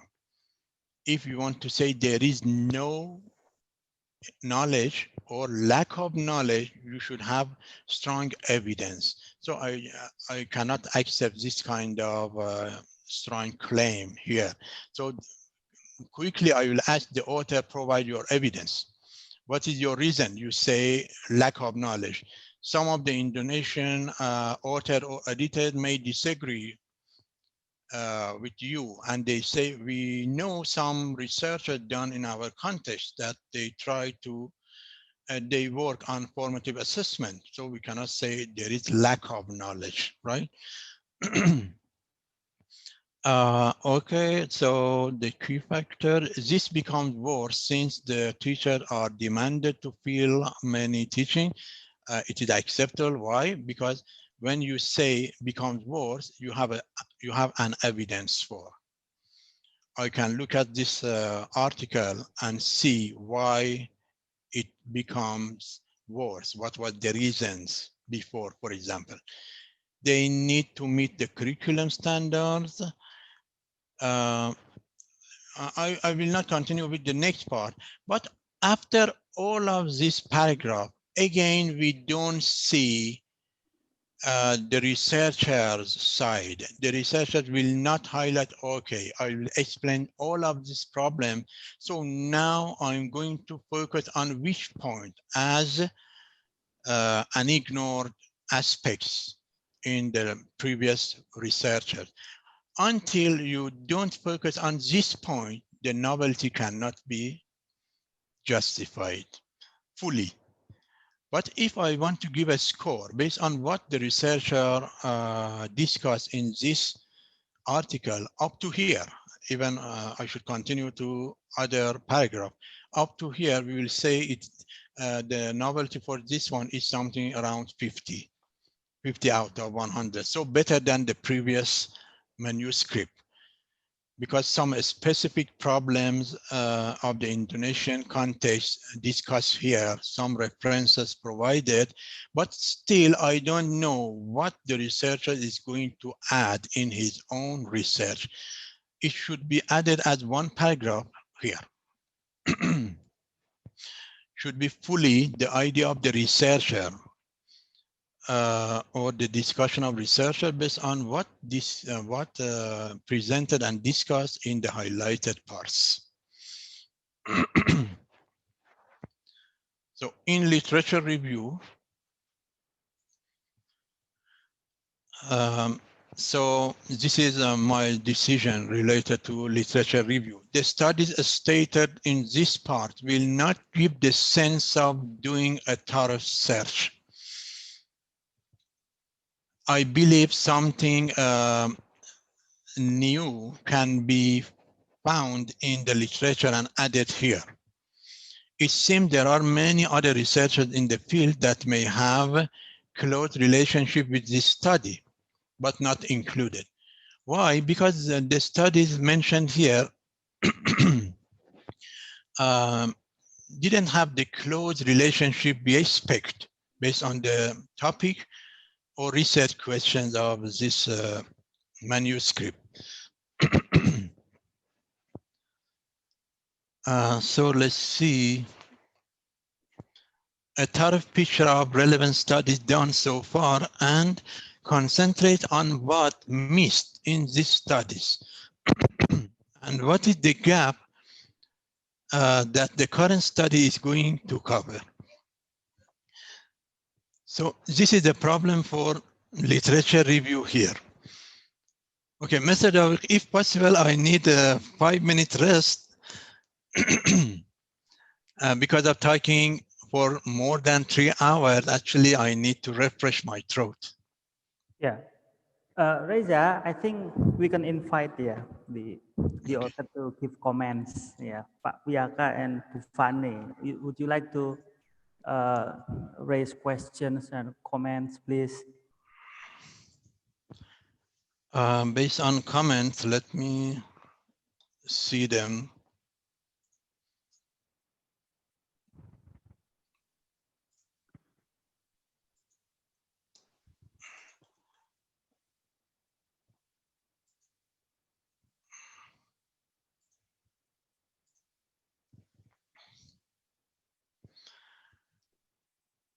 Okay, which comment do you mean? Okay. I'd like to invite some participants to raise question, especially. Right, sure. Okay, Pak David. Yeah, okay, come on. We need your comments. Well, thank you, Pak David, and especially for Pak Reza Kalifur. Well, I understand what you have stated in your review of our manuscript, and basically we agree what you have stated, that in some parts of our manuscript we have to put the points of what is it? Points of novelty. And does it mean that the point of novelty can only be put in any parts of the manuscript? I mean, maybe we can state our novelty in the part of introduction, and then that's it. So it will, let's say, because we have stated in the introduction, in the in particular part, maybe in the particular section, maybe in the background of the study, the reasons of the study, then we put there our intention of novelty. And then it will, of course, consequently influence the other parts, like probably in the methodology. Yeah, and then also in the findings. But which part or which section of the 3 is mostly is most significant as the part that we have to put the novelty of our article. So should we put all the let's say, should we put the points of novelty in all parts of the articles, or can we only put the point of novelty in one part of the article, let's say in the background of study? I need your clarification, Larissa. Thank you. You're welcome. Okay, regarding your question, actually the novelty may be reflected through significance of the study that is shown in introduction. But when you want to justify it and go to the detail, you need to discuss in its particular section. If the novelty is related to the methodology, you need to provide full information, all detailed in the methodology itself, in the relevant section, not in the introduction. But in the introduction, in significance of the study, you may just, let's say, point to the new areas or the novelty without providing detailed information. Leave detailed information for its relevant part, whether it is related to the participant section, in methodology section in general, whether it is related to the participant, sampling procedure. Even you may have a novelty in data collection, for example. So you will discuss fully in the relevant part in methodology and in the subheading data collection procedure. Maybe you have a novelty in data analysis procedure. For example, for myself, one of my papers, I tried to use power for the first time in one of the articles as a new value in data analysis. We have a value as power.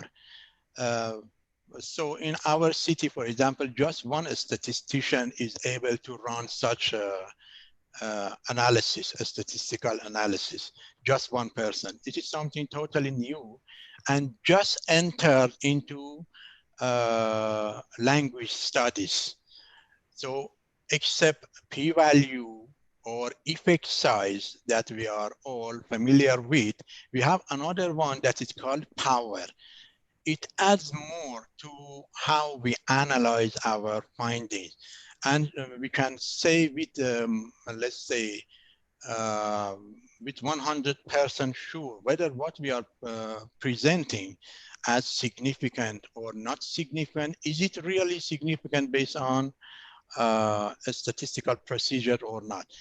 Up to now, we use just p-value and effect size in a statistical procedure. By p-value, we say something is significant based on a statistic. What does effect size mean? Effect size means, okay, it is significant, but does it worth spending time on doing such, for example, doing such experiment when the effect size is, for example, 2%. 2% means if you do this experiment, the outcome will be improved by 2%. You will say no.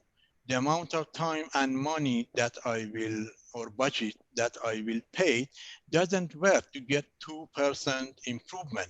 So although it is significant statistically, but I will not do it in real world. I will not follow this, for example, treatment, experiment in real world.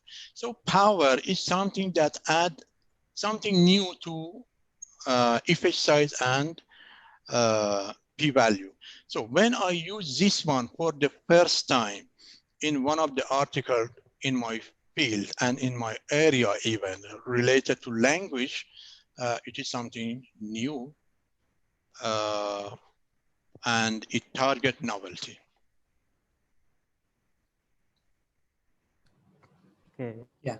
So it means that novelty, yeah, can be presented in the background, you see, and then in the methodology, the research procedure, Expanded. and also findings. Okay, Pak Wiyaka, you want to raise more questions on this?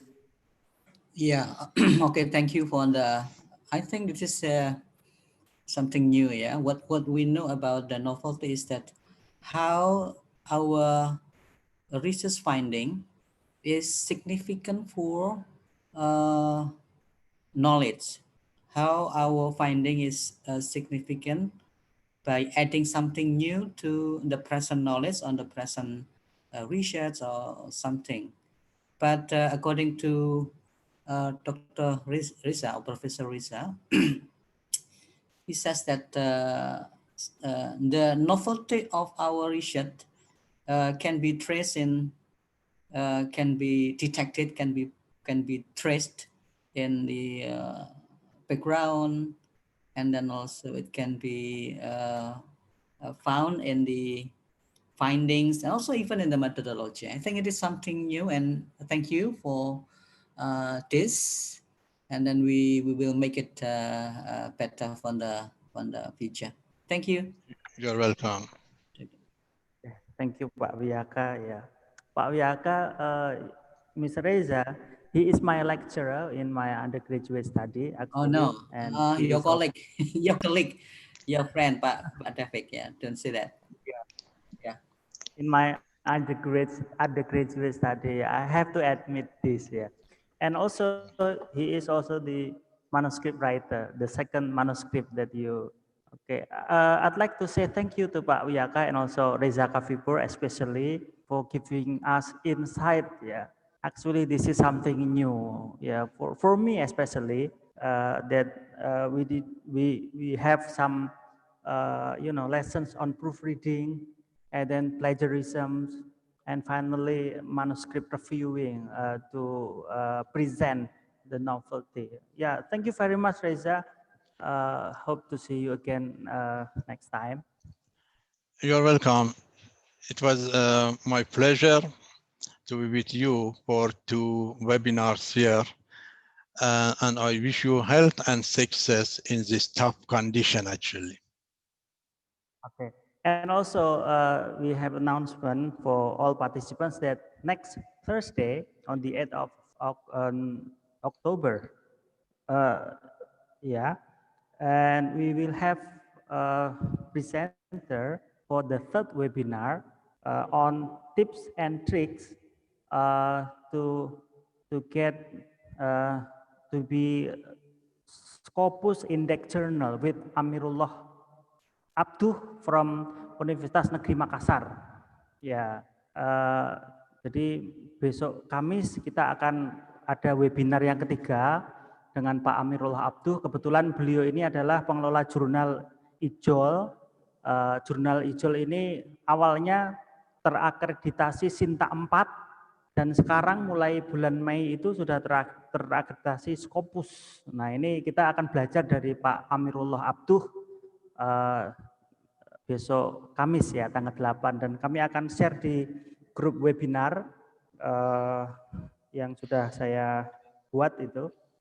Semoga nanti kita bisa ikut. Kemudian Kamis depan ya, Kamis depannya lagi tanggal 14 Oktober kalau tidak salah, kita akan bersama dengan Pak Zainuddin siapa namanya?